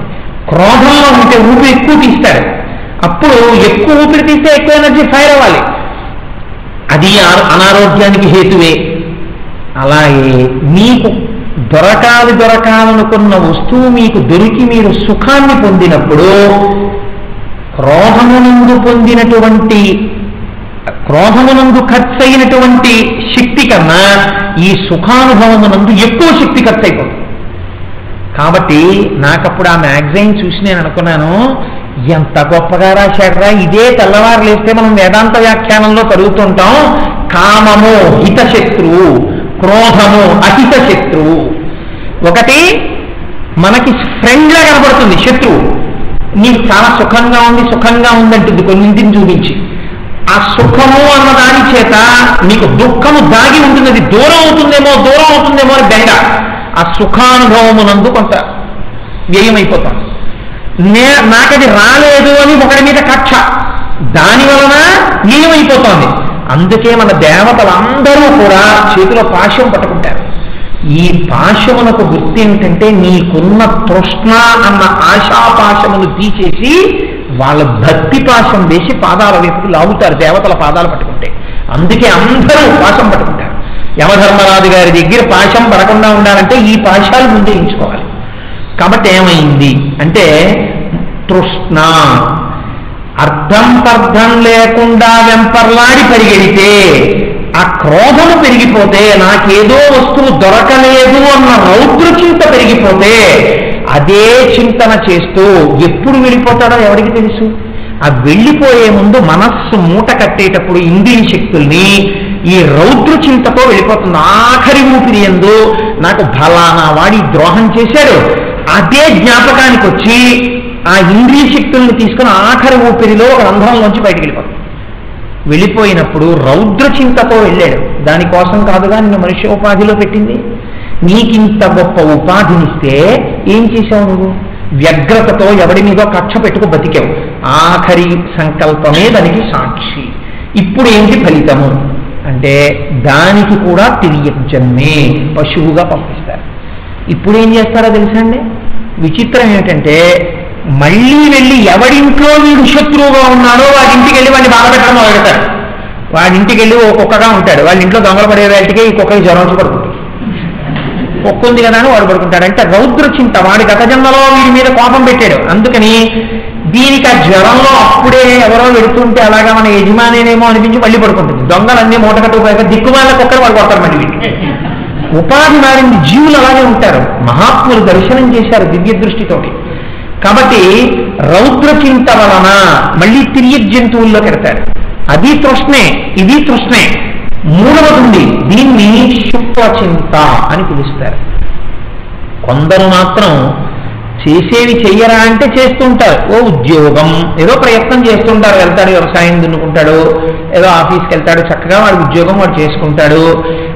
ఎప్పుడు మనస్సు మాత్రం ఎక్కడుంటుందంటే కోట్ల రూపాయలు ఈశ్వర సేవ యందు ఖర్చు పెట్టాలనుకుంటే అంతకన్నా అవివేకం ఇంకోట్లేదు. మీరు అలా వెళ్ళిపోతూ ఓ పువ్వు ఒకటి కోసుకుని మీరు సాయంకాలం అయ్యేటప్పుడు అసుర సంధ్య వేళలో నేను శివాలయానికి వెళ్ళాలి, ప్రదక్షిణం చేయాలి, నా చేతిలో ఉన్న ఒక్క నందివర్ధనం పువ్వు తీసుకెళ్ళి ఆ పళ్ళెంలో పెట్టాలి. మీ కాయిక కైంకర్యం మీరు చేస్తే చాలు. మీరు వెళ్ళి అక్కడ కూర్చుంటే చక్కగా సంతోషంగా ప్రశాంతంగా ఉండాలి. ఉదయం లేచి నేను ఏదో ఏకజేంద్ర మోక్షం చదువుకోవాలి, ప్రశాంతతతో ఉంటాడు ఒక్కొక్కడు. ప్రశాంతతతో ఉండడానికి కారణం ఏమిటి?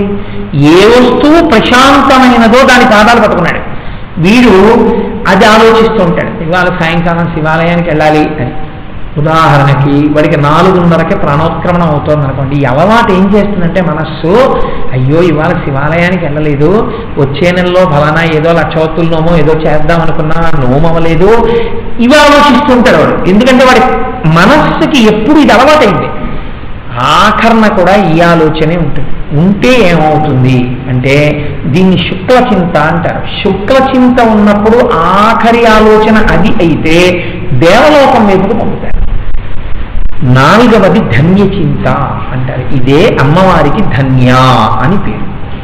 ధన్య చింత ఎందు ఏమవుతుందంటే అసలు మళ్ళీ జన్మనెత్తకుండా ఉండడానికి కావలసినటువంటిది ఏ జ్ఞానమో, నేను ఎక్కడ వినాలి, ఎలా తెలుసుకోవాలి, ఎలా చూడాలి, అంతటా పరమాత్మ దర్శనం ఎలా జరుగుతుంది అని ఒక్కొక్కడు ఆలోచిస్తూ ఈశ్వరుణ్ణే చూస్తూ నిమిత్తంగా శరీరాన్ని వదిలిపెడతాడు.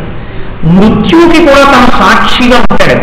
అలా ఉన్నవాడెవడో వాడికి అదే కడపటి శరీరాన్ని విడిచిపెట్టడం. ఇక మళ్ళీ వాడు శరీరాన్ని విడిచిపెట్టడం అంటే ఇంకా శరీర ప్రవేశం చెయ్యడం. కాబట్టి ధన్యచింత.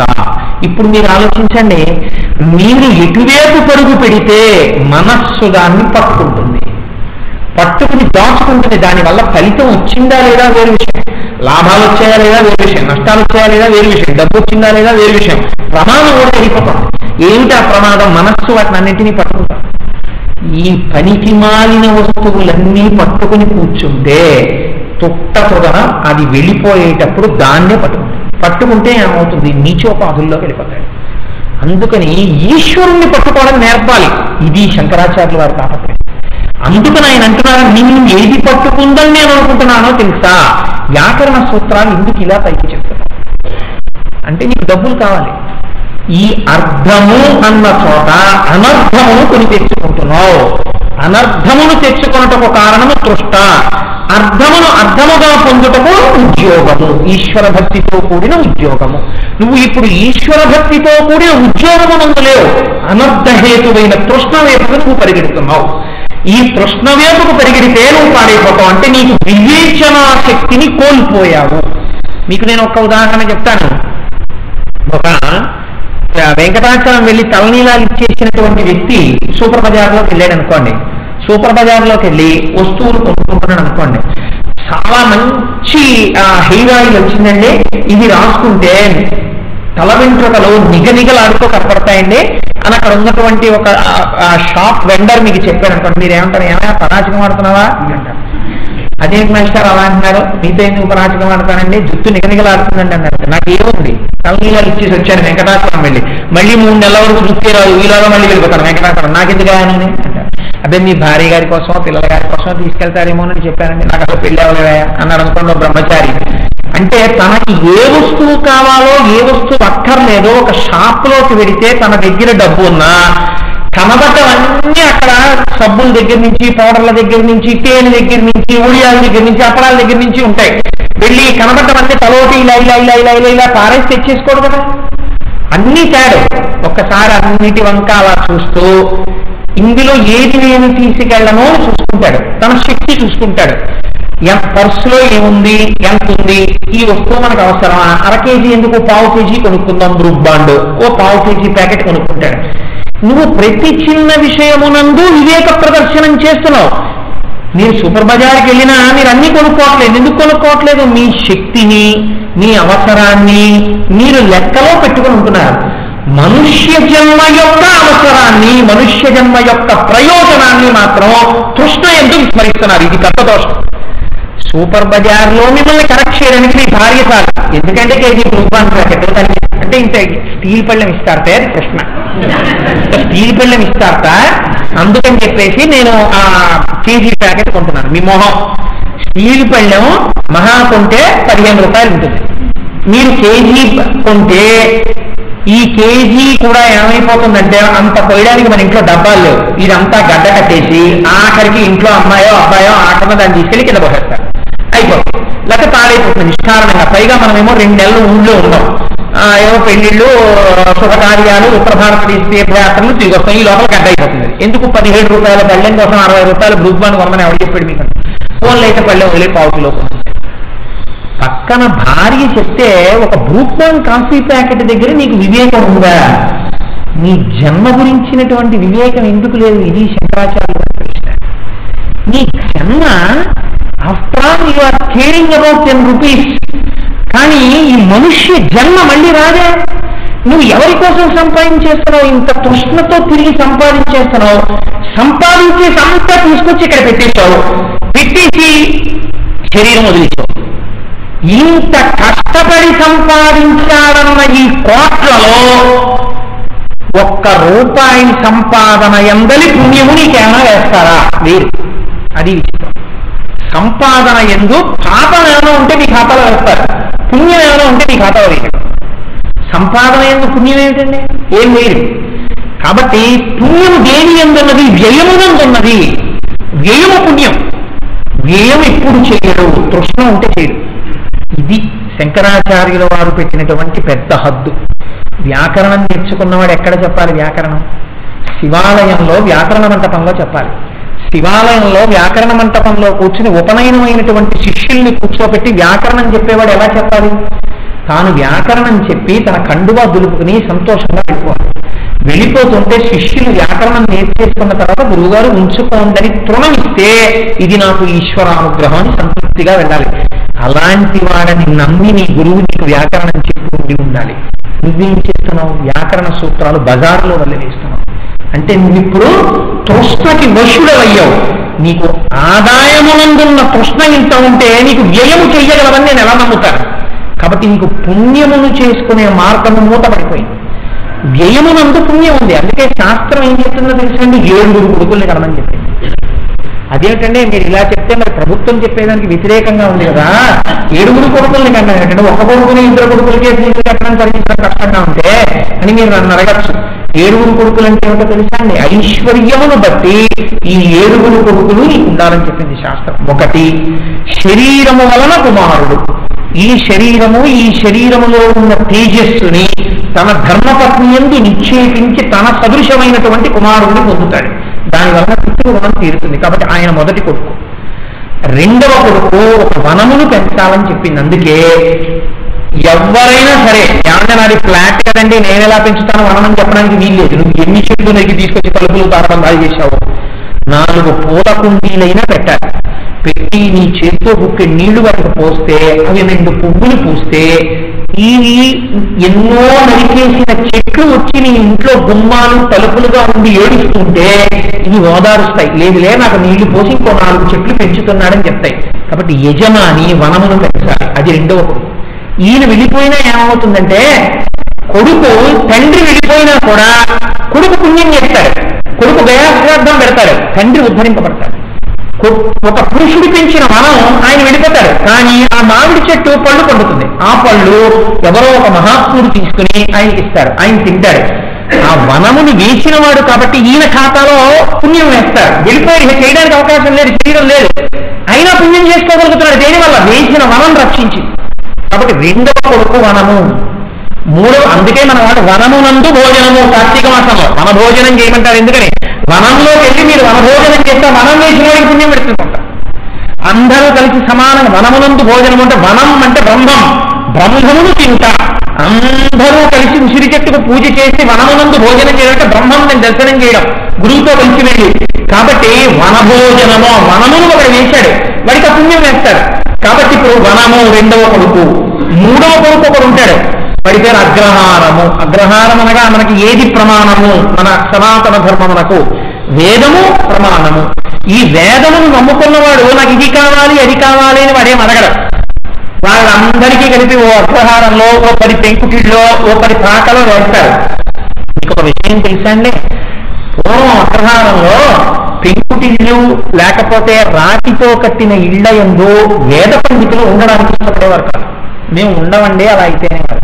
వాళ్ళందరూ ఆకులతో కట్టబడినటువంటి ఇల్లు, పచ్చిమట్టితో కట్టబడినటువంటి ఇల్లే ఉండేవారు. ఎందుకనంటే పృథివీ ఈశ్వర స్వరూపం, దాన్ని కాల్చడానికి వాళ్ళు ఒప్పుకునేవారు కాదు.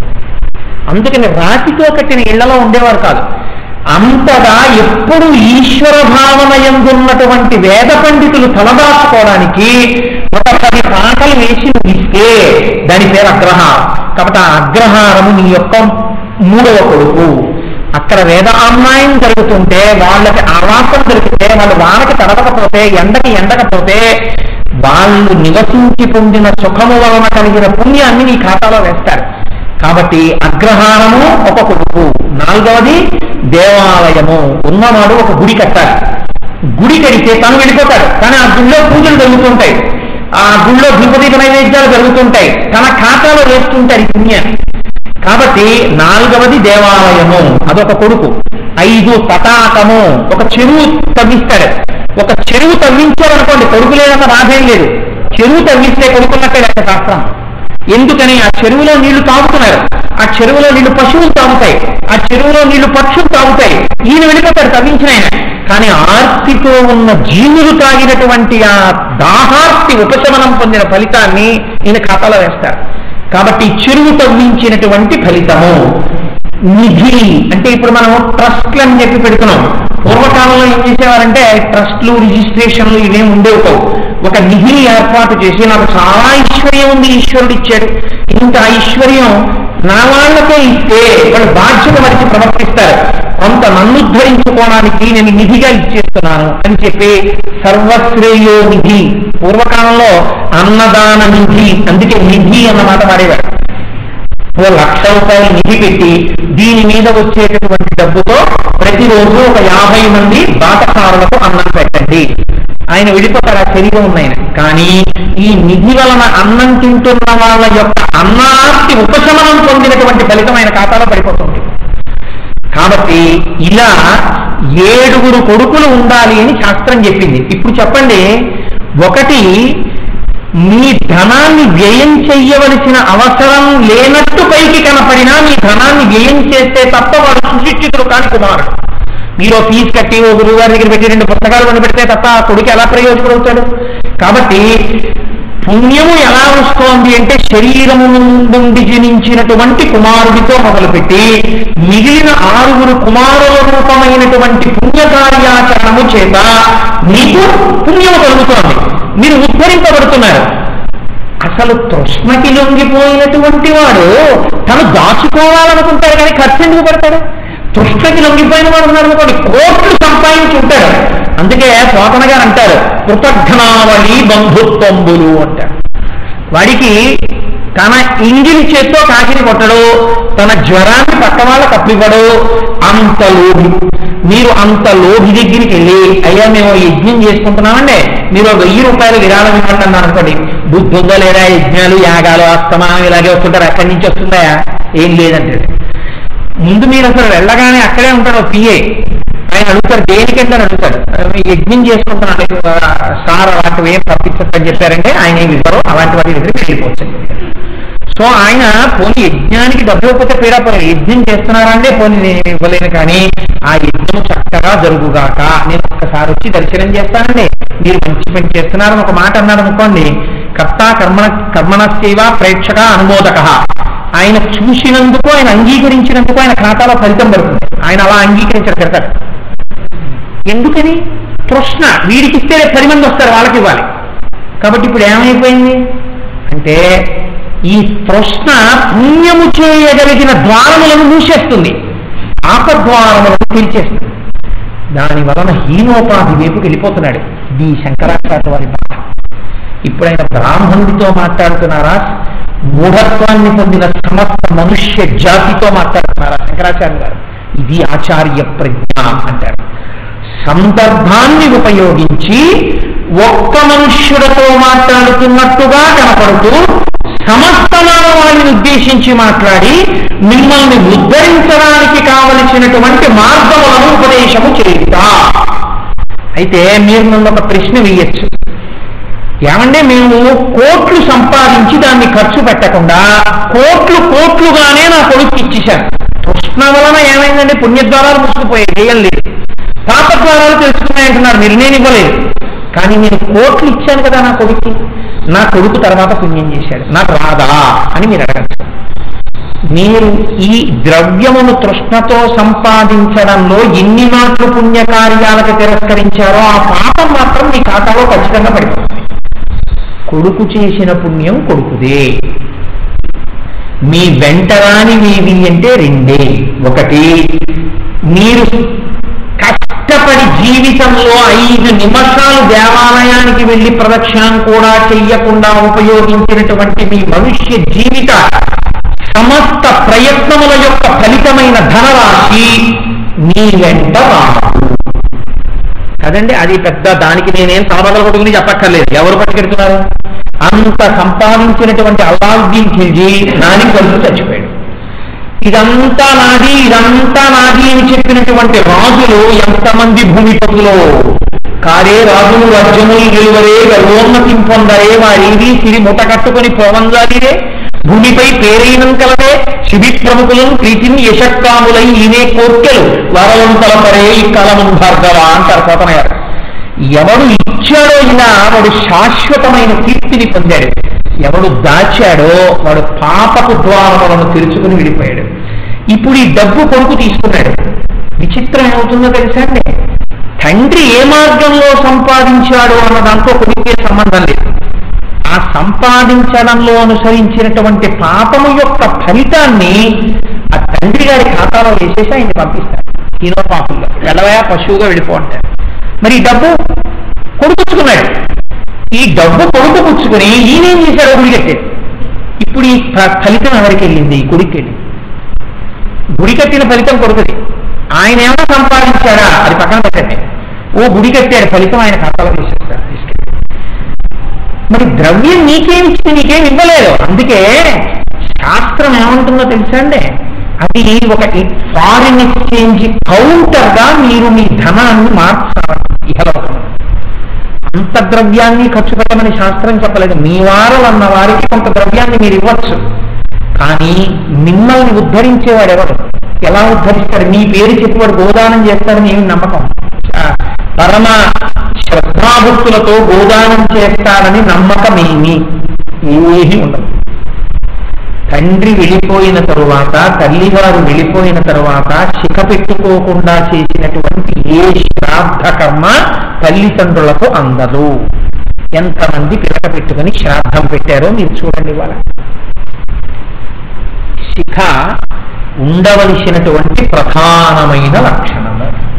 పోలీస్ కానిస్టేబుల్ యూనిఫారం వేసుకోకుండా మర్చిపోయానంటే, యూనిఫామ్ వేసుకోవడం మర్చిపోయాను, వాన కప్పమానం తడిచిపోతుందండి, ఇంట్లో యూనిఫామ్ అవైలబుల్ గా లేదు, అందుకని చెప్పి టచ్ చేసుకొచ్చానని చెప్పి 4 రోడ్ల కూడల్లో నించుని స్టాప్ అని అనుకోండి. Shut up, who are you? ఎందుకంటాం? Dress is the identity. ఆయనకి యూనిఫామ్ అంటే యూనిఫామే ఐడెంటిటీ. ఆయన కాకి బట్టలు వేసుకొని నిలబడ్డారనుకోండి, ఆయన నిజంగా పోలీస్ కానిస్టేబుల్ కాకపోయినా వాన్లో కాకి రంగు డ్రెస్ ఒకటి అంటే రెయిన్ కోట్ ఒకటి వేసుకుని కాకి రంగు టోపీ పెట్టుకుని అక్కడ నిలబడ్డారనుకోండి, ఊరు ఆయన హెల్మెట్ పెట్టుకుని చలాన్ రాసేస్తాడేమో అని భయపడి ఆగి హెల్మెట్ ఎట్టేసుకున్నాక ఆయన ఇంటికి తిరిగితే చిజి అలాంటి వాడు ఎలా రెయిన్ కోట్ వేసుకున్నాడు, అనవసరంగా హెల్మెట్ పెట్టుకున్నాను అని అప్పుడు అనుకుంటారు. ఎందుకు మీరు అంత గౌరవాన్ని ఇచ్చేసారు? డ్రెస్, ఆ యూనిఫామ్ అంత వాల్యూ ఉంది. అయినప్పుడు యూనిఫామ్కి అంత వాల్యూ ఉంటే ఈశ్వరుడు నిర్దేశించిన శిఖకి విలువ లేదని మీరెవరు చెప్పడానికి? మీరు పెట్టుకున్న యూనిఫామ్కి అంత వాల్యూయా? ఈశ్వరుడు పెట్టిన శిఖకి విలువ లేదని మీరు నిర్ధారణ చేస్తారా? మీకున్న శక్తి ఏమిటి, మీకున్న అధికారం ఏంటి అలా చెప్పడానికి? ఈశ్వరుడు నిర్దేశించాడు, అది ఉంటేనే నువ్వు దానికి అర్హుడు. ఎందుకు అంటే ఒక పెద్ద శాస్త్రం. ఇప్పుడు నేను భజగోవిందం వదిలేసి శిఖ గురించి ఎక్కడ చెప్పను. కాబట్టి శిఖ ఉండాలంటే శిఖతోనే తద్దినం పెట్టాలి. ఎవరైనా సరే శిఖతోనే తద్దినం పెట్టాలి. ఎంతమంది శిఖతో తద్దినం పెడతారు? 11 రోజులు ఆఫీస్కి వెళ్ళాలండి, పిలకతో ఏం బాగుంటుందండి, అందుకని పూర్ణముండనమన్నా చేయించుకుంటాడు, లేకపోతే అసలు ఏమిటి. కొంతమంది చిత్రంగా మీసాలు ఒకటే చేయించుకుని జుట్టుతోటి వాడు ఎదురు పెడతాడు. ఎక్కడ మంచి వాడికి వాడు అలోమని ఏడుస్తాడు 11 రోజులు. ఆఖరికి కబలం కూడా అందక 11వ రోజు వస్తారు. మళ్ళీ వచ్చి గరుడ పురాణంలో చెప్తారు. గరుడ పురాణం జరిగితే భయం వేస్తారు. వీడు అబ్బాయి మా వాళ్ళు ఉన్నారండి, ఉట్టికండి మా వాళ్ళు నా కోసం ఏడుస్తారంటే, ఆల్ రైట్, నువ్వు ఎక్కడ పోయావో అక్కడ నిన్ను ఉంచుతాం, నిన్ను విడదీసేసాం కదా, అలా ఉండు 11 రోజులు అప్పుడు వస్తామని అంటారు. అనేస్తే వీడిని 11 రోజులు ఉంటారు. మొదటి రోజు ఏడుస్తారు, 2వ రోజు ఏడుస్తారు, 3వ రోజు ఏడుస్తారు, 4వ రోజు ఏడుస్తారు, 5వ రోజు ఏం చేస్తారంటే ఒకడు అప్పుడే వస్తాడు పరామర్శకి. కానీ వాడు చాలా లౌకికమైన వాడు, లౌకికం తెలుసుతాడు. వాడు లోపలికి వస్తూనే ఏమంటాడంటే, అమ్మ నేను ఇంట్లో ముందు వచ్చానంటాడు. అంటే ఏంటంటే ఇప్పుడు మళ్ళీ మీరు ఏడవక్కర్లేదు, దాని ఇదే ఫస్ట్ టైం అనుకోండి, బాగుండదు, ఏడవాలి, అది బాగుండదు. ఆ 11 రోజుల్లో ఎవరు వచ్చినా ఒకసారి కలమని నీళ్ళు ఎత్తుకుంటాడు. అందుకని వాడు ఎందుకు మనం ఏడిపించాలంటే, అమ్మ ఇంతకు ముందు ఒకసారి వచ్చాను మళ్ళీ వచ్చానంటాడంటే మీరు మళ్ళీ ఏడవక్కర్లేదు దాని ఉద్దేశం. కాబట్టి ఏమవుతుందంటే 11వ రోజు దగ్గరికి వచ్చేటప్పటికి ఈ ఏడుపులు అవి అన్ని మెల్లిగా తగ్గిపోయి సంతర్పణ ఎంతమందికి పెడదాం? ఏం సంపాదించి వెళ్ళారని ఇప్పుడు నువ్వెంత ఇస్తావు, నాకు కూతురు పెళ్ళింది అదరా, నేను ఎంతకని ఇవ్వగలను, ఈ వాటాలు ఎంతమందిని పిలవాలి, వంటకి ఎంత అవుతుంది, ఏం పదార్థాలు పెట్టాలి, 11 రోజులు చప్పిడి పిండి అవి తినండి అంటారు. ఓ బాబు మేము ఇవన్నీ తినలేమండి, తెల్లవారితే ఇడ్లీ వడ ఉండాలి, దిక్కుమాల వంట చచ్చిపోతున్నాం, 5 రోజులు చచ్చిపోయిన వరకు నన్ను చచ్చిపోమంటారా ఏంటి, పులిశెట్టి అంటాడు. అయిపోయింది. ఇవన్నీ వాళ్ళు చూస్తారు పైన, ఆహా దీనికోసం రా నా జీవితం అంతా వృధా చేసి మూట కట్టించాడు. వీడు ఇక గోదానం చేస్తారా, వీడి దశదానాలు చేస్తారా? 11 రోజులు అయిపోయిన తర్వాత వాళ్ళు వస్తారు. ఏం వస్తావా అంటారు. మీరు ఇంకా రాలేదేమనే చూస్తాను, తీసుకుపోతాను. అంత అసహ్యం పుడుతుంది. గరుడ పురాణంలో రాశారు, నా సొంతంగా. ఆఖరణ పైగా అందుకే బావమరిది గారు వచ్చి మాట్లాడతారు. అట్లయితే బాగా ఆయన బాధ ఏంటి? నువ్వు ఏడిస్తే ఏడిచావు, మీ నాన్న పోయాడు, అమ్మ పోయాడు, మా చెల్లి ఎన్నాళ్ళిలా ఉంటుంది, అందుకని కొత్త బట్టలు ఇస్తున్నాం, కట్టుకుని సంసారంలోకి ప్రవేశించు అని కొత్త బట్టలు ఇస్తాడు. చెల్లెలు వచ్చి తలస్నానం చేసి మళ్ళీ ఆఫీస్కి వెళ్తాడు. ఒకసారి అందరికన్నా ఆఫీస్ సిన్సియర్ కండోలెన్సెస్ అని, ఇట్స్ ఆల్ రైట్, పెద్ద ఆయనండి ఏం చేస్తా ఉంటాడు. 3 రోజులు అయిపోతుంది, 4 రోజుల నుంచి మళ్ళీ మొదలు వాడికి ఏ అలవాట్లు ఉన్నాయో అక్కడికి వెళ్ళిపోతుంటాడు. అప్పుడప్పుడు గుర్తొస్తే ఒకసారి దగ్గర పెట్టినట్టు లేదా పోయినట్టు. కాబట్టి నిన్నెవరో ఉద్ధరిస్తారనుకుంటాయంటే శంకరాచార్య గారు వాత పెట్టి మాట్లాడారు. నువ్వు ఈ దేహంలో ఉండగా నీ గురించి నువ్వు చింతాపడు. నీ వాళ్ళని వాళ్ళ గురించి ఎన్నాళ్ళు వెంపడతావు, ఎన్నాళ్ళు తృష్ణ. నిన్ను వాళ్ళు ఏం ఖర్చు పెట్టనివ్వరు, నిన్నేం దేవాలయం వైపుకి వెళ్ళనివ్వరు. నువ్వు గట్టిగా 6 ప్రసంగాలకు వెళ్ళి 6 ప్రసంగాల గురించి రాత్రి ఇంట్లో మాట్లాడు. ఈ మధ్య వెర్రి ఎక్కువైపోతుందండి, ఇలా వెళ్తే సన్యాసానికి వెళ్ళిపోతారా ఏమవుతారు, మీరు వెళ్ళొద్దా బోడుగుండేది ప్రసంగాలు అంటారు. ఇంత భయం, మిమ్మల్ని ప్రసంగానికే వెళ్ళనివ్వరు, మిమ్మల్ని పుణ్యకార్యాచరణ చేయిస్తారని మీరు అనుకుంటున్నారా? అలా ఏం కుదరదు మనిషి జీవితం, అందులో కలిగి. సో మిమ్మల్ని మీరే ఉద్ధరించుకోవాలి, ఇంకొకడు ఉద్ధరిస్తారని ఆశ పెట్టుకోవద్దు. మోహముద్గరం అంటే కొరలాగే మాట్లాడుతుంది, అంతేగాని మోహముద్గరం చెప్పేటప్పుడు రామాయణంలా చెప్పండి అంటే కుదరదు. రామాయణం చెప్పాలంటే మర్యాదగా ఉంటుంది. మోహముద్గరం చెప్పమంటే అది కొరనా పట్టుకుని కొట్టి పోగం వేసినట్టుగా కొట్టండి అంటే అలా ఎలా కుదురుతుందా? రెండు భిన్నం. మీరు పోగండి ఏమంటే చెప్పండి, పోగండి వేస్తాను. మీరు కొరనా పట్టుకొచ్చి వీటిని చెల్లి కొట్టండి, పోగండి వేసినట్టున్నారంటే నా వల్ల కాదండి అన్నారు. కాబట్టి మీరు కొరనాతో మమ్మల్ని కొట్టండి, నన్ను పిలిచిన కొరనా ఇస్తే నేను అలాగే మాట్లాడాల్సి ఉంటుంది. మరి అది మోహముద్గరం. మీరు శంకరాచార్య వారు మోహముద్గరం చెప్పాలంటే అలాగే ఉంటుంది, అంటే దాని ప్రయోజనం, దాని శైలి అలాగే ఉంటాయి. కాబట్టి మూఢాగమ తృష్ణ ఎంత బాధ ఉందో చూడండి. జగద్గురువుల హృదయం కరెక్ట్ చేస్తున్నారు. ఆయన తిట్టట్లేదు, ఆయన నీ పంధా తప్పు, నీ మార్గం తప్పు, నువ్వు తృష్ణకి వశుడు అయిపోయావు, నీ సమయం అంతా వృధా అయిపోతుంది. అయిపోతే ఏమవుతుంది? మీరు పడిపోతుంది, రావటం ఉండకపోతే ఏమవుతుంది? కింవానేన ధనేన వాది కరివి ప్రత్యేన రాజ్యేన కిం. శంకరాచార్య వారు ఒక ఆర్డర్ ఆఫ్ ప్రయారిటీ ఎస్టాబ్లిష్ చేశారు.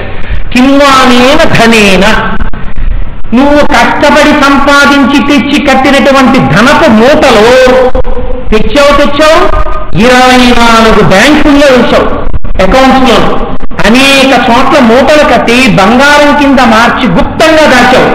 ఇందులో ఏ ఒక్క పాస్బుక్ లో ఉన్న లక్షల డిజిట్ తరవదు కన్నీటితో, లేకపోతే వాడు పోయాడని కూడా దానికి తెలియదు. అది అలాగే ఉంటుంది. ఇంతగా నీ గురించి పట్టింపు లేని మొదటి వస్తువేది నీ ధనమే. ఆ ధనం కోసం నువ్వింత వెంపర్లాడావు. ఏది నీ యందు ఏమాత్రము మమకారము లేనిదో దాని గురించి జీవితాన్ని పణం పెట్టకు, అది నీకు పాప మార్గమై కూర్చుంటుంది. కళ్ళు మూసేసి నిన్ను నీ ఓపికని హరించేస్తుంది. కింవానేన ధనేన, ఇక్కడే ప్రమాదం ఏమిటో తెలుసా అండి? చాలా మంది దగ్గర మాట వింటుంటాం, ఇది సంపాదించుకునే వయసు అంటే మీరు అలాగే మాట్లాడతారు, 1 ఎకరాలు మీ సొమ్యం పోయింది, కానీ ఇది సంపాదించుకునే వయసు. రిటైర్ అయిపోయిన తర్వాత ఎవరిస్తారు మాకు 4 రూపాయలు? ఈ ఒంట్లో ఓపికగా తిరగాలి, సంపాదించుకోవాలి. సరే, మీరు ఏమంటున్నారు? 60 ఏళ్ళు వచ్చేసి రిటైర్ అయిపోయి గవర్నమెంట్ బలవంతంగా బయటికి పంపించేస్తే అప్పుడు పుణ్యం చేస్తా ఉంటున్నారు. నేను చాలా మందిని చూశాను, అవసరం ఉన్నా లేకపోయినా 10ంటికి ఆఫీస్కి రా అని చెప్తే 8 గంటలకే వెళ్ళిపోయి కూర్చుని రోజు ఆఫీసులో వచ్చేటప్పటికీ వీడు ముందు వచ్చేవాడు అనిపించుకోవాలి. ఇది ఎందుకు వరకు వస్తుంది? 8ంటికి వెళ్ళి ఆఫీసర్ గారు వెళ్ళిపోయే వరకు 8 వరకు కూర్చోవడం అలవాటు చేసుకున్నాడు 60 ఏళ్ళ వరకు.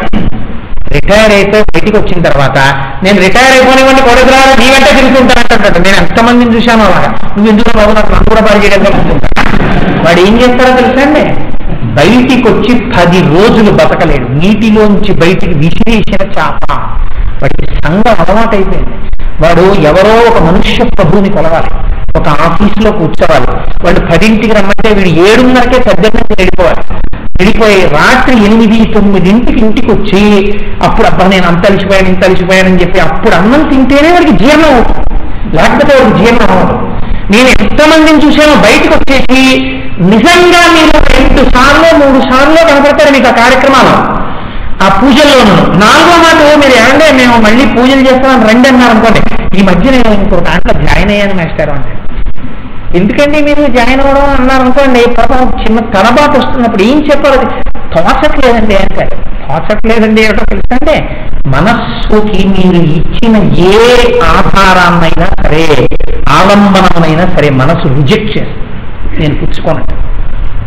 నువ్వు పొద్దున్న శివాలయానికి వెళ్ళు, గజేంద్ర మోక్షం చదువు, సంధ్యావందనం చేయి, విష్ణు సహస్రం, లలితా సహస్రం, శివ సహస్రం చదువుకో. ఇవన్నీ ఎవరికి చెప్తారో తెలుసా అండి? ఇంకో 6 నెలల్లో రిటైర్మెంట్ ఉందనగా చెప్తాడు. ఇంకా రిటైర్ అయిపోనివ్వండి, ఇంకా నేను హాయిగా త్రికాల సంధ్యావందనం చేసుకుంటూ, లలితా సహస్రం చేసుకుంటూ, విష్ణు సహస్రం చేసుకుంటూ, హాయిగా ప్రసంగాలకు ఎడుతూ, దేవాలయాలకు ఎడుతూ చక్కగా గడిపేస్తానండి అంటే.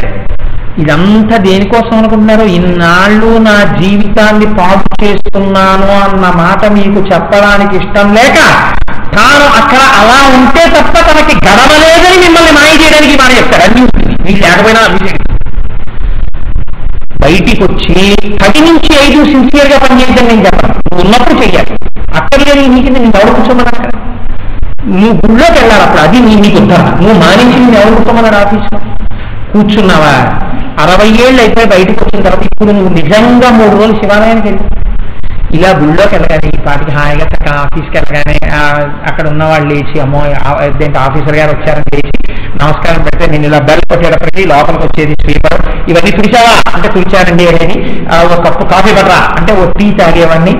వాళ్ళు వచ్చి వీళ్ళు వచ్చి, సార్ ఈ ఫైల్ పెట్టాను సార్, ఆ ఫైల్ పెట్టాను సార్ అనేవారు. వాళ్ళకి ఇది చెప్పి వీళ్ళకి ఇది చెప్పి అక్కడితో ఊరుకుంటానంటే, నేను ఫలానా చోట ఫలానా ర్యాంక్లో పనిచేస్తున్నప్పుడా అని వాడికి 1 గంట చెప్పాలి. అంటే మనస్సుకి సంస్కారం అలవాటైపోతుంది.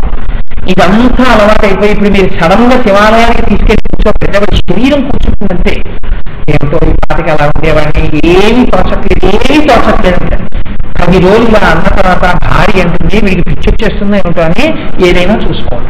ఏదైనా చూసుకో అంటే ఏంటంటే మళ్ళీ ఏదో ఉద్యోగం చూసేసుకోవాలి. ఇప్పుడు మీరు 500 ఇచ్చినా వాడికి చాలు.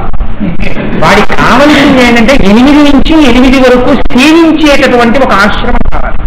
అక్కడికి వెళ్ళిపోయే మీరు ఇన్ని ఫైళ్ళు అవి పడిశారనుకోండి, అవన్నీ సరివేసుకుని అవన్నీ రాసేసుకుని మళ్ళీ ఆరోగ్యం వచ్చేస్తుంది. 10 న్యూరోబియాన్ ఇంజక్షన్లు చేయించుకున్నట్టు మీకు మళ్ళీ కనపడ్డారనుకోండి, ఏమన్నా మీరు ఈ మధ్య పూజల్లో వాటిల్లో రావట్లేదు. ఏం చేస్తానండి, నేను ఈశ్వరుడి వైపు నా మనస్సు మొగ్గలేదండి, వెళ్ళలేకపోయాను. మళ్ళీ విచిత్రం ఏంటంటే, ఇంకో ఆఫీసులోకి వెళ్ళి కూర్చుంటే నా మనస్సు అంగీకరించిందంటే నా జన్మ పాడైపోయినట్టే అని వాడు అంటాడని మీరు అనుకుంటున్నారా? వాడు ఏమని చెప్తారు తెలుసా అండి? నేను రిటైర్ అయిపోయిన చోట ఆఫీసర్ గారు నన్ను పిలిచి, ఏమయ్యా నీ సర్వీసెస్ చాలా అవసరం, ఇంత ఎక్స్పీరియన్స్డ్ నువ్వు ఉండాలని చెప్పి బలవంతంగా తీసుకెళ్ళి జాయిన్ చేశారండి. నన్ను వదలటం లేదు, ఇప్పుడు బయటకు వచ్చేద్దామా అనుకున్నాను.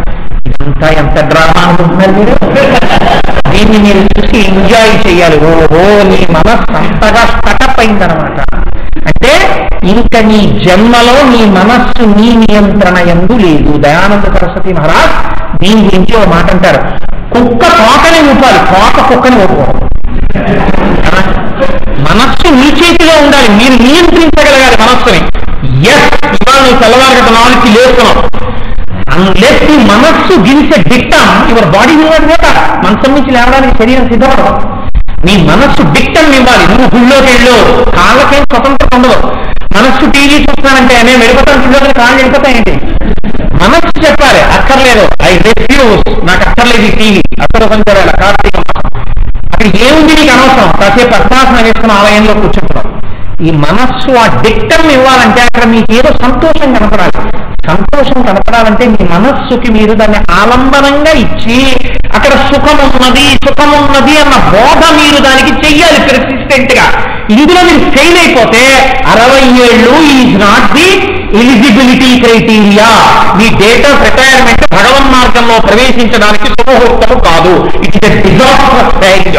ఇంకా మీ జీవితంలో మీరు భగవన్ మార్గంలో వెళ్ళలేరు. వాడి శరీరం అక్కడితో పాడైపోయింది. వాడు రిటైర్ అయిపోయే కూడా తెచ్చింది పిల్లలు పంచుకుంటారేమో, వాడికి మాత్రం పుణ్యం ఉండదు.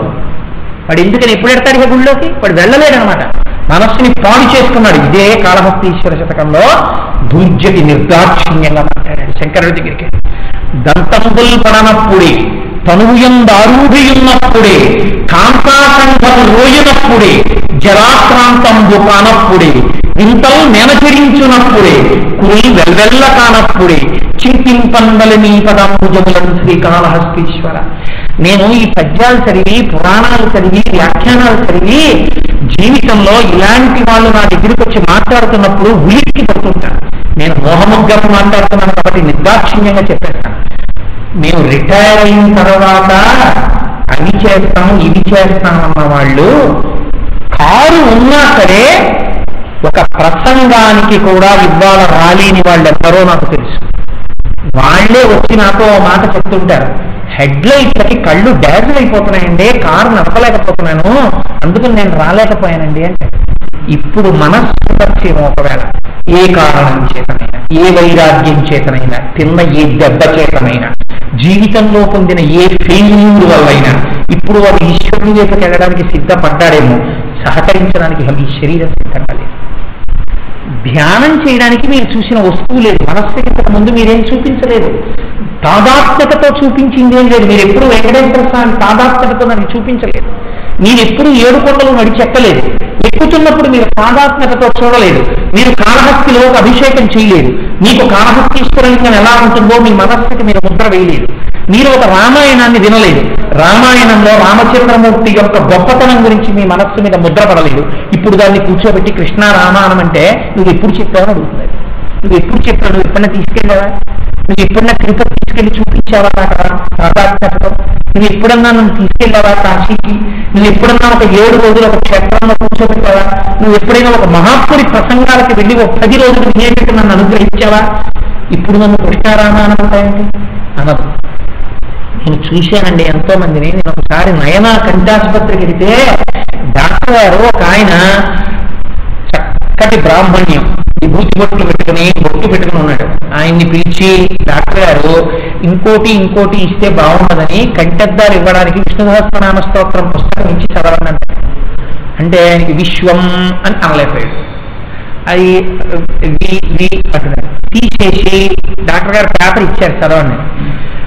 7 జనవరి 19 ఈరోజు మంత్రి గారు ఇచ్చేశారు అని చక్కగా చదివేస్తున్నాడు.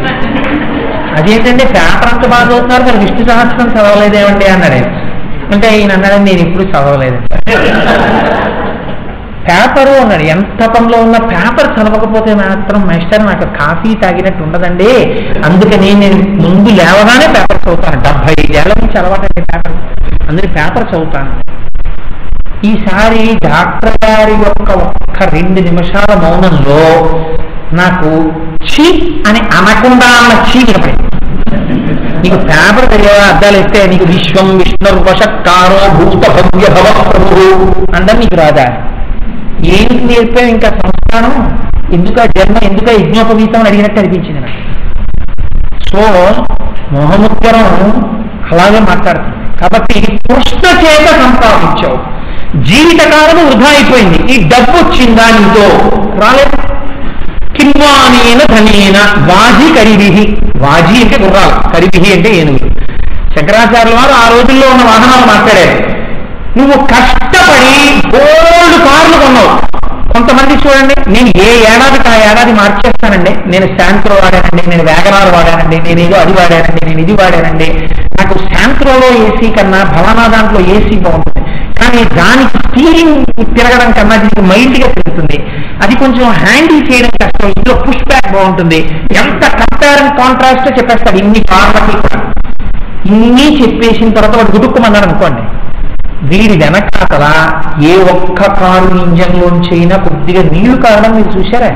అయ్యో ఇంత కష్టపడి మా ఇంట్లో పరిజ్ఞానం సంపాదించిన వాడు, ఇంతలా కొన్నవాడు అని ఒక్క కారు ఏడవడు. ఆయనకి చాప కర్రలు తేవడానికి రమ్మంటే ఏ కారైనా మామూలుగానే వెళ్ళాడు. అంతేకాని భారంగా నడవడాలు అవి ఏముండవు. కాబట్టి కింబానేన ధనేన వాధికరివి ప్రాప్తేన రాజ్యేనకి.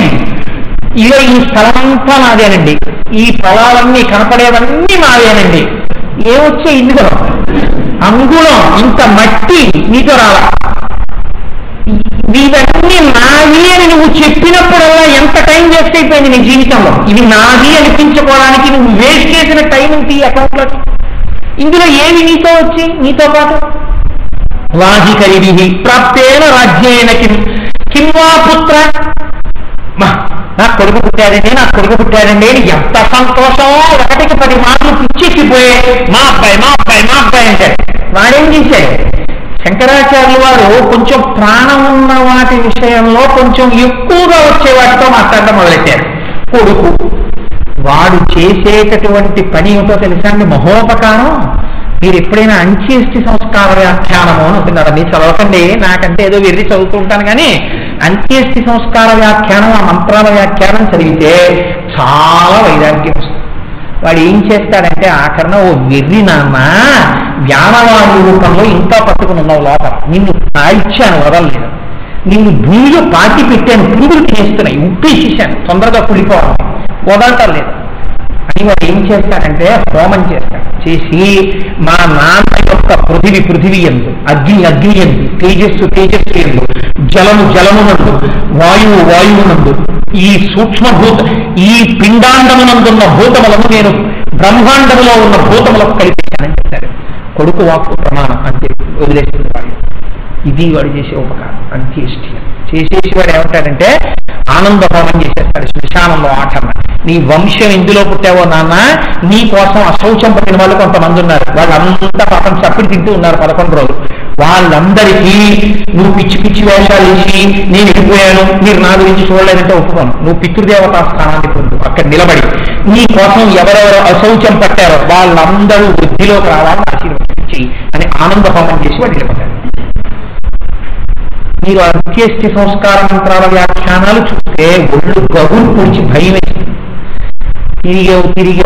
తిరిగావు పనికి మారిన తిరుగుళ్ళు ఎన్నో తిరిగావు. ఈ 2 కాళ్ళు ఇలా విడిగా ఉన్నంతసేపు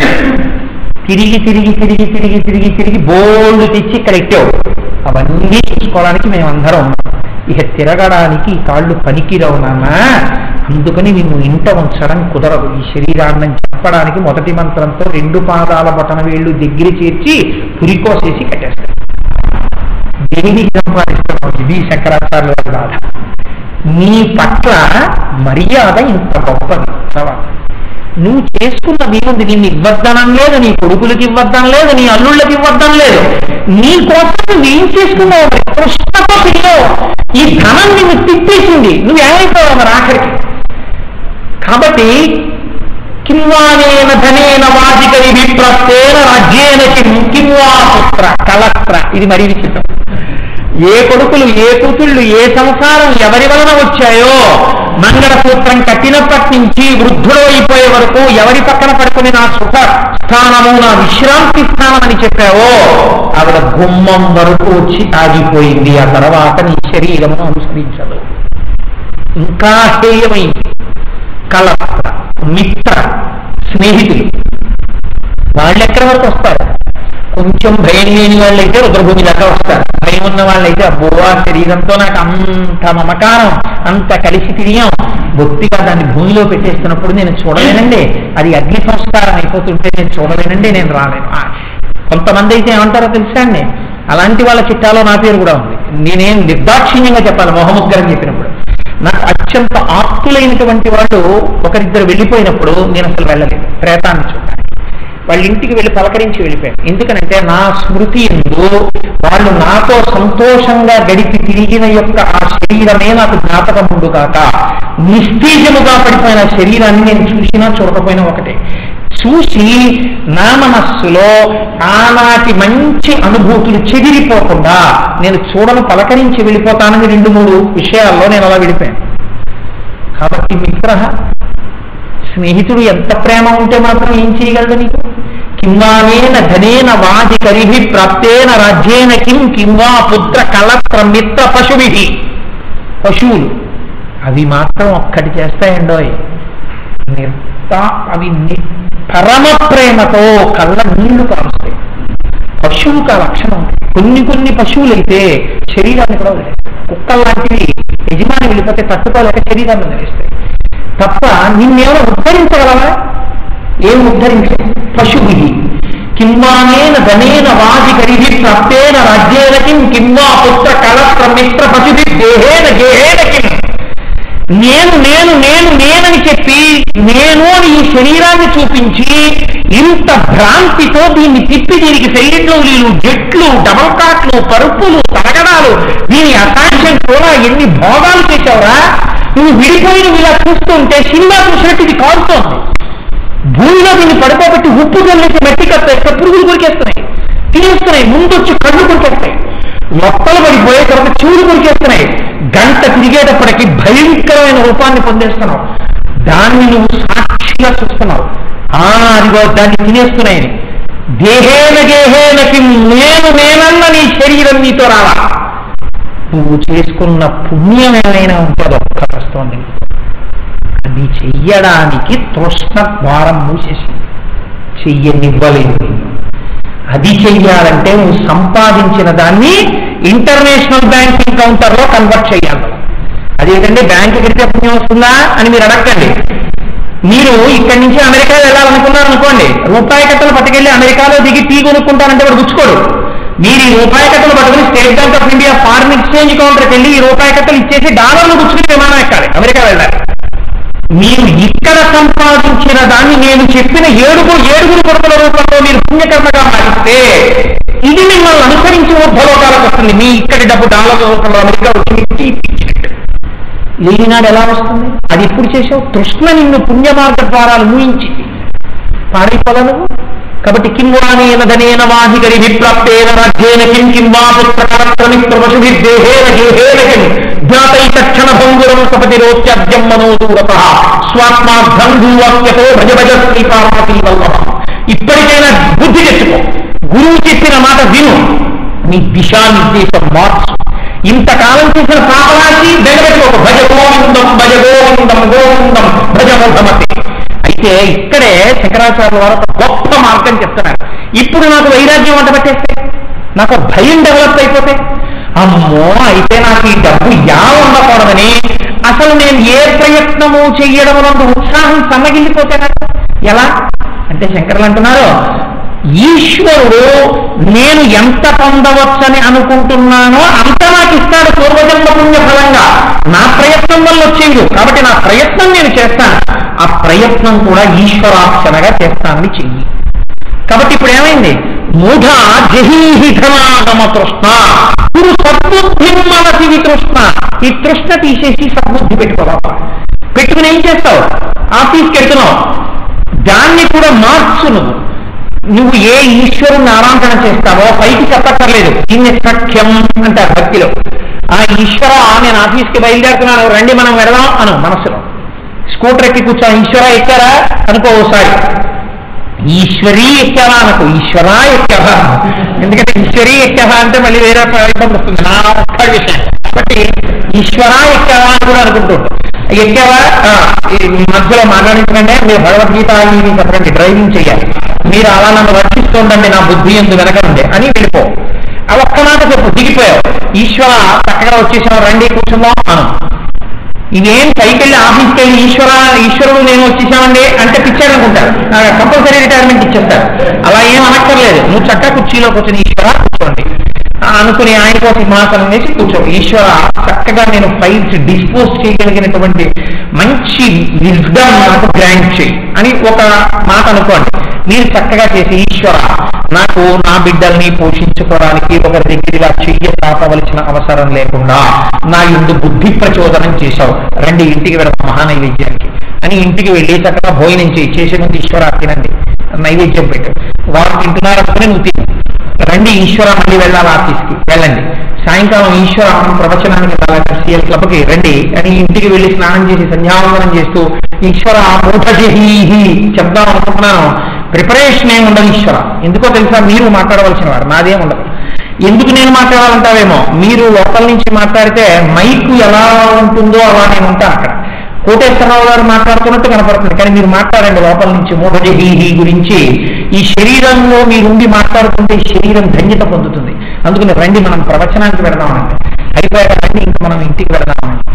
11 మాటలు నామని చెప్పి ఈశ్వర ఇంద్రియములన్నీ బరలిపోయాయి, దీన్ని సుశక్తిలోకి తీసుకెళ్లి మళ్ళీ శక్తినిచ్చి రేపు మీ ముఖదర్శనం చేస్తూ లేచేటట్టుగా అనుగ్రహించండి అని పడుకోబెట్టండి.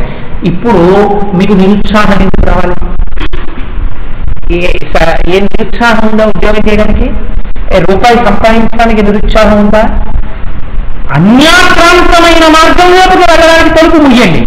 మీ కుటుంబ పోషణానికి సంబంధించి ఎంత అవసరమో ఆ అవసరమైన దాన్ని ధర్మ మార్గంలో సంపాదించుకోవడానికి ఈశ్వరారాధనగానే దాన్ని తలుపు తెరవండి. అప్పుడు కూడా ఈశ్వరారాధనమే జరిగిపోతుంది. జరిగిపోయిన తర్వాత అప్పుడు ఏమవుతుంది? కురు సద్బుద్ధి మనసి వితృష్ణ. ఈ తృష్ణ తీసేశారు. సద్బుద్ధి అంటే ఇప్పుడు ఏమైంది? చాలు ఏదో నా కొడుక్కి నా కూతురికి వాళ్ళకి చక్కగా ఏదో ఇల్లు కట్టుకోవడానికో లేకపోతే పెళ్లిళ్ళు చేయడానికి వాళ్ళు చదువుకుంటానన్నంత చదివించడానికి నేను సిద్ధం చేశాను. నేను ఒక 90 ఏళ్ళో 80 ఏళ్ళో బ్రతికితే నాకు ఏ పాటి కావాల్సి ఉంటుందో కొద్ది అనారోగ్యాల కోసం అంతా నేను దాచుకున్నాను. ఉండడానికో ఇల్లు ఉంది, చాలు, ఇంకా నాకు అంతకన్నా పరుగక్కర్లేదు ఈశ్వర. కాబట్టి ఇది నేను ఇలా దాస్తూ ఉంటే అప్పుడు మీరు ధన్యత పొందేస్తాను అని కొంత దాచండి, కొంత మీరు తినండి, కొంత పెట్టండి ధర్మం వైపుకి. మీరు ప్రశాంతంగా కురు సద్బుద్ధి ఈ మిగిలిన కాలాన్ని ఈశ్వరుడి వైపుకి తిప్పండి. దసర సంఘ వేళలో సాంబ సదాశివ అలవాటు చేయండి, శివాలయానికి ప్రదక్షిణం అలవాటు చేయండి, శ్రీ మహావిష్ణువు గుళ్ళో కూర్చుని ఆయన యొక్క వైభోగాన్ని చూడండి. అందుకే మీకు విచిత్రం ఏమిటో తెలుసండి, ఎక్కడైనా శివాలయం ఉంటే ఆ శివాలయంలో శివుడు పరమజ్ఞానిగా ఉంటాడు. మీరు డబ్బు విషయంలో భోగం విషయంలో ఎలా ఉండాలో నేర్పడానికే దక్షారామంలో ఉండేటటువంటి భీమేశ్వరుడు మాత్రం విచిత్రంగా ఉంటాడు. మీకు దక్షారామంలో భీమేశ్వరుడికి జరిగే సేవ ఒకటి నేను చెప్తే మీరు ముక్కు మీద వేలేసుకుంటారు. ఏమిటో తెలుసా అండి? కాంచన మేడ అంటారు. ఆయన పైన మేడలో ఉంటాడు, కింద ఉంటుంది అమ్మవారు మాణిక్యాంబ. అయ్యవారి పట్టపురాన్ని ఎవరో తెలుసండి? పైన పార్వతీదేవి. ఒక్క ఏకాదశి తిథి నాడు మాత్రం బాగా చీకటి పడే వరకు ఉండి నంది భృంగి ఇలాంటి వాళ్ళ ఉత్సవ విగ్రహాల్లో చప్పుడు చేయకుండా ఉత్సవ విగ్రహాన్ని తీసి పళ్ళెంలో పెట్టుకుని శంకరుడి ఉత్సవ విగ్రహాన్ని చప్పుడు అవ్వకుండా ఏకాంతశయనం అయిపోయాక పార్వతీదేవి విగ్రహం కదలకుండా శివుడి విగ్రహం ఒక్కటే పైకి తీసి పళ్ళెంలో పెట్టుకుని చప్పుడు అవ్వకుండా తలుపులు వేసేసి అమ్మవారి వెనక నుంచి తీసుకొచ్చి ఈ భృంగినో నందినో బయట కాపలా పెట్టి శంకరుడి యొక్క మూర్తిని తీసుకెళ్లి మాణిక్యాంబ అమ్మవారి పక్కన పడుకోబెట్టి తలుపేసి. అంటే ఏమిటో తెలుసా అండి? మీరు బాగా అర్థం చేసుకున్నారో లేదో, పైన పార్వతీదేవి ఉండగా ఆవిడ నిద్రపోతున్నప్పుడు ఆవిడికి తెలియకుండా తన అనుచరుల్లో ఒకరిని వెంట పెట్టుకుని వచ్చి బయట ఎవరైనా వస్తే చప్పుడు చేయి గభాలను మనం మళ్ళీ వెళ్ళిపోదామని ఆయన్ని కాపలా పెట్టి తలుపు వేసుకుని మాణిక్యాంబతో సుఖాలను పొందుతాడు శంకరుడు. ఇలా మీరు ఏ దేవాలయంలో అయినా చూశారా? ఎందుకు భీమేశ్వర స్వామికి దక్షారామంలో ఈ సేవ చేస్తారు అంటే ఇది భోగక్షేత్రం. మీకు ఐశ్వర్యం కావాలన్నా సుఖాలు కావాలన్నా పెళ్లిళ్ళు అవ్వాలన్నా కాశీ వెళ్ళకూడదు. కాశీ మోక్షం, దక్షారామం భోగం మోక్షం రెండు. అందుకే ఇక్కడ కలువ పూలతో పూజ, కలువ పూలతో దండలు, ముత్యాల హారాలు, కాంచన వస్త్రాలు, భోగస్థానం అయి ఉంటుంది. ఆయన మీకు భోగం ఇస్తాడు, అపారమైన ఐశ్వర్యం ఇస్తాడు, మోక్షం ఇస్తాడు. ఇన్ని ఉన్నా ఏ బలహీనతకి నువ్వు పాడైపోతూ ఉంటావో చెప్పడానికే ఏకాదశి నాడు 11 ఇంద్రియాలని గుప్తం చెయ్యడం, ఈశ్వరుడి వైపుకి తిప్పడం నీకు అలవాటు కాకపోతే, ఒకళ్ళకి తెలియకుండా మనస్సుతో చెయ్యకూడని పనులు చేస్తూ వెళ్ళిపోతే మనస్సుకు ఆలంబనం దొరకదు, వ్యభిచారం అలవాటు అవుతుందిరా. నీ మనస్సుకు అక్కర్లేని వస్తువులు పట్టుకోవని నేర్పడానికి మాణిక్యాంబ అమ్మవారు కూడా తన అమ్మవారి అయినా ఏదో తప్పు పని చేయడానికి వచ్చిన వాళ్ళ కిందకు వస్తాడు భీమేశ్వరుడు. లోకానికి పాఠం చెప్పడానికి భోగమునందు ఐశ్వర్యమునందు అర్థమునందు తృష్ణగా మారి పొరపాటు వైపుకి వెళ్ళకూడదు సుమా. లోకానికి పాఠం చెప్పడానికి అమ్మవారు అయ్యవారు కలిసి ప్రతి ఏడాదికి అంత నాటకం ఆడతారు దక్షారామంలో. బహుశా చాలా మందికి తెలియదు ఒక దక్షారామంలో అలా జరుగుతుంది. కాబట్టి ఎంత పొరపాటు వైపుకి మనస్సు తిప్పుతుందో కూడా దిద్దాడు, ఈశ్వరుడే దిద్దాడు. తాను దిద్దకపోతే ఎవరు దిద్దుతారు? అందుకని తాను తప్పు చేసినట్టు నటిస్తూ లోకానికి పాఠాలు నేర్పాడు మానవుడు. జారలీల చోరలీల కృష్ణ భగవానుడు చేసినట్టు.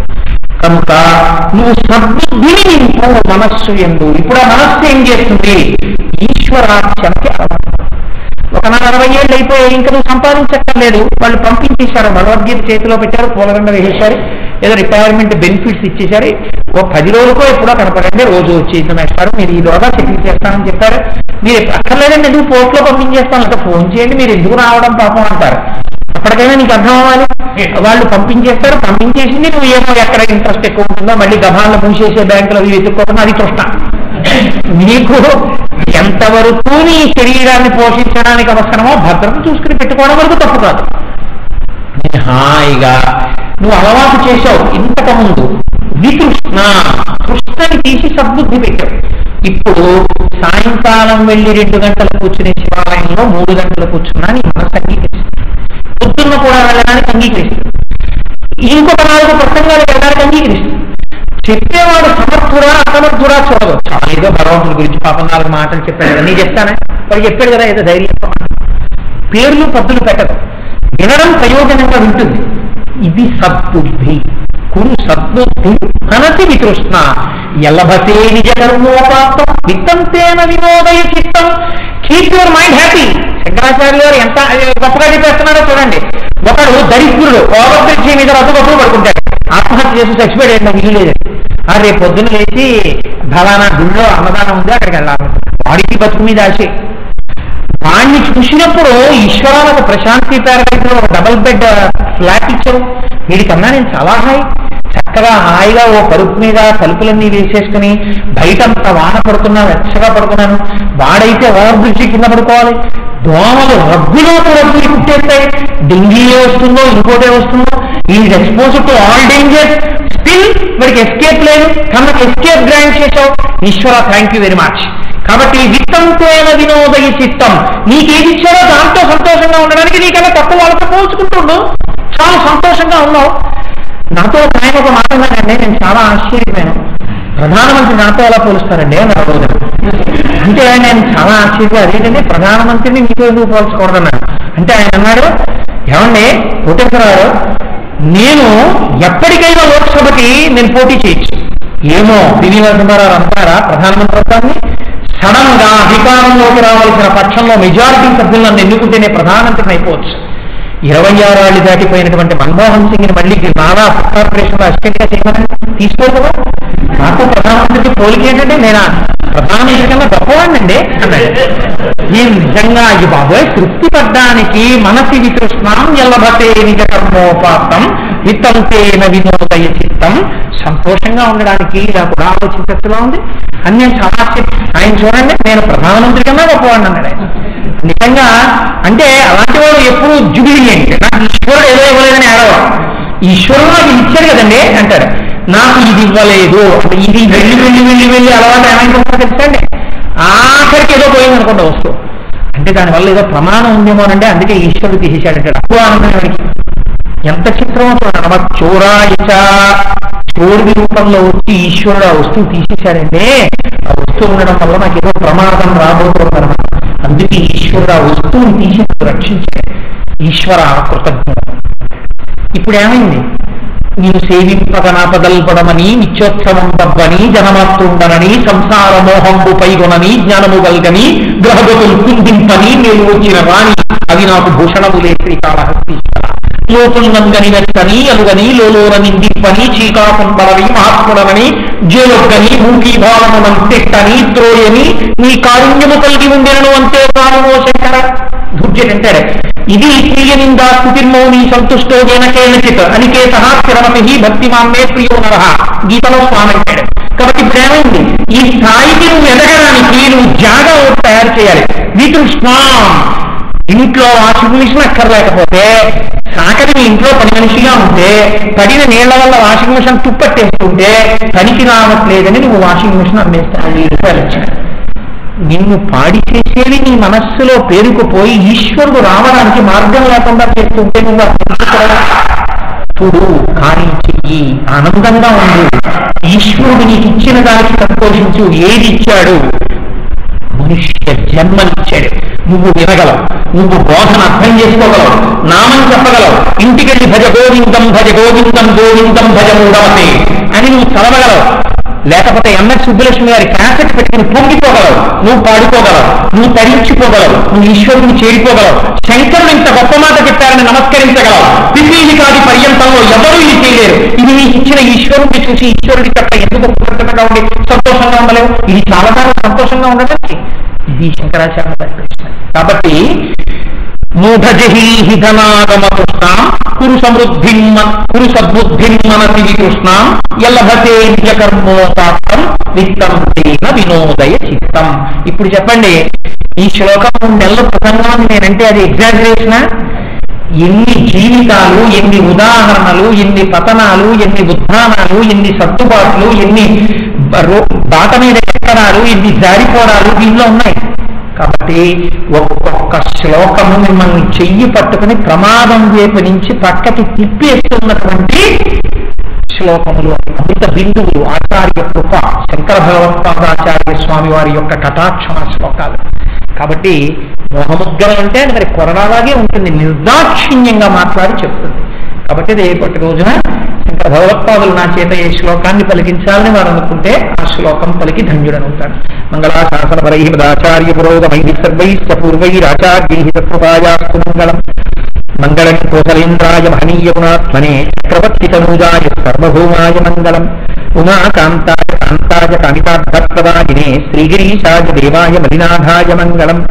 కరచరణ కృతం వా కర్మ వాక్కాదిజం వా శ్రవణమైన జన్వా మానసం వాపరాధం విహితమ విహితం వా సర్వమేత్తక్షమస్వ శివ శివ కరుణాబ్ధే శ్రీ మహాదేవ శంభో. సర్వం శ్రీమహేశ్వర పరబ్రహ్మార్పణమస్తు. స్వస్తి.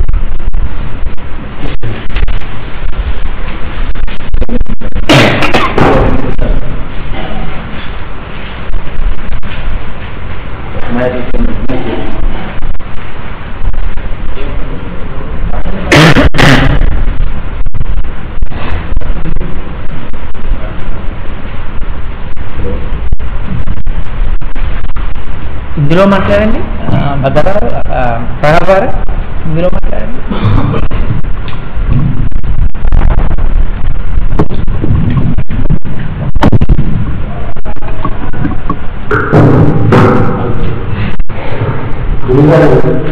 ఓకే.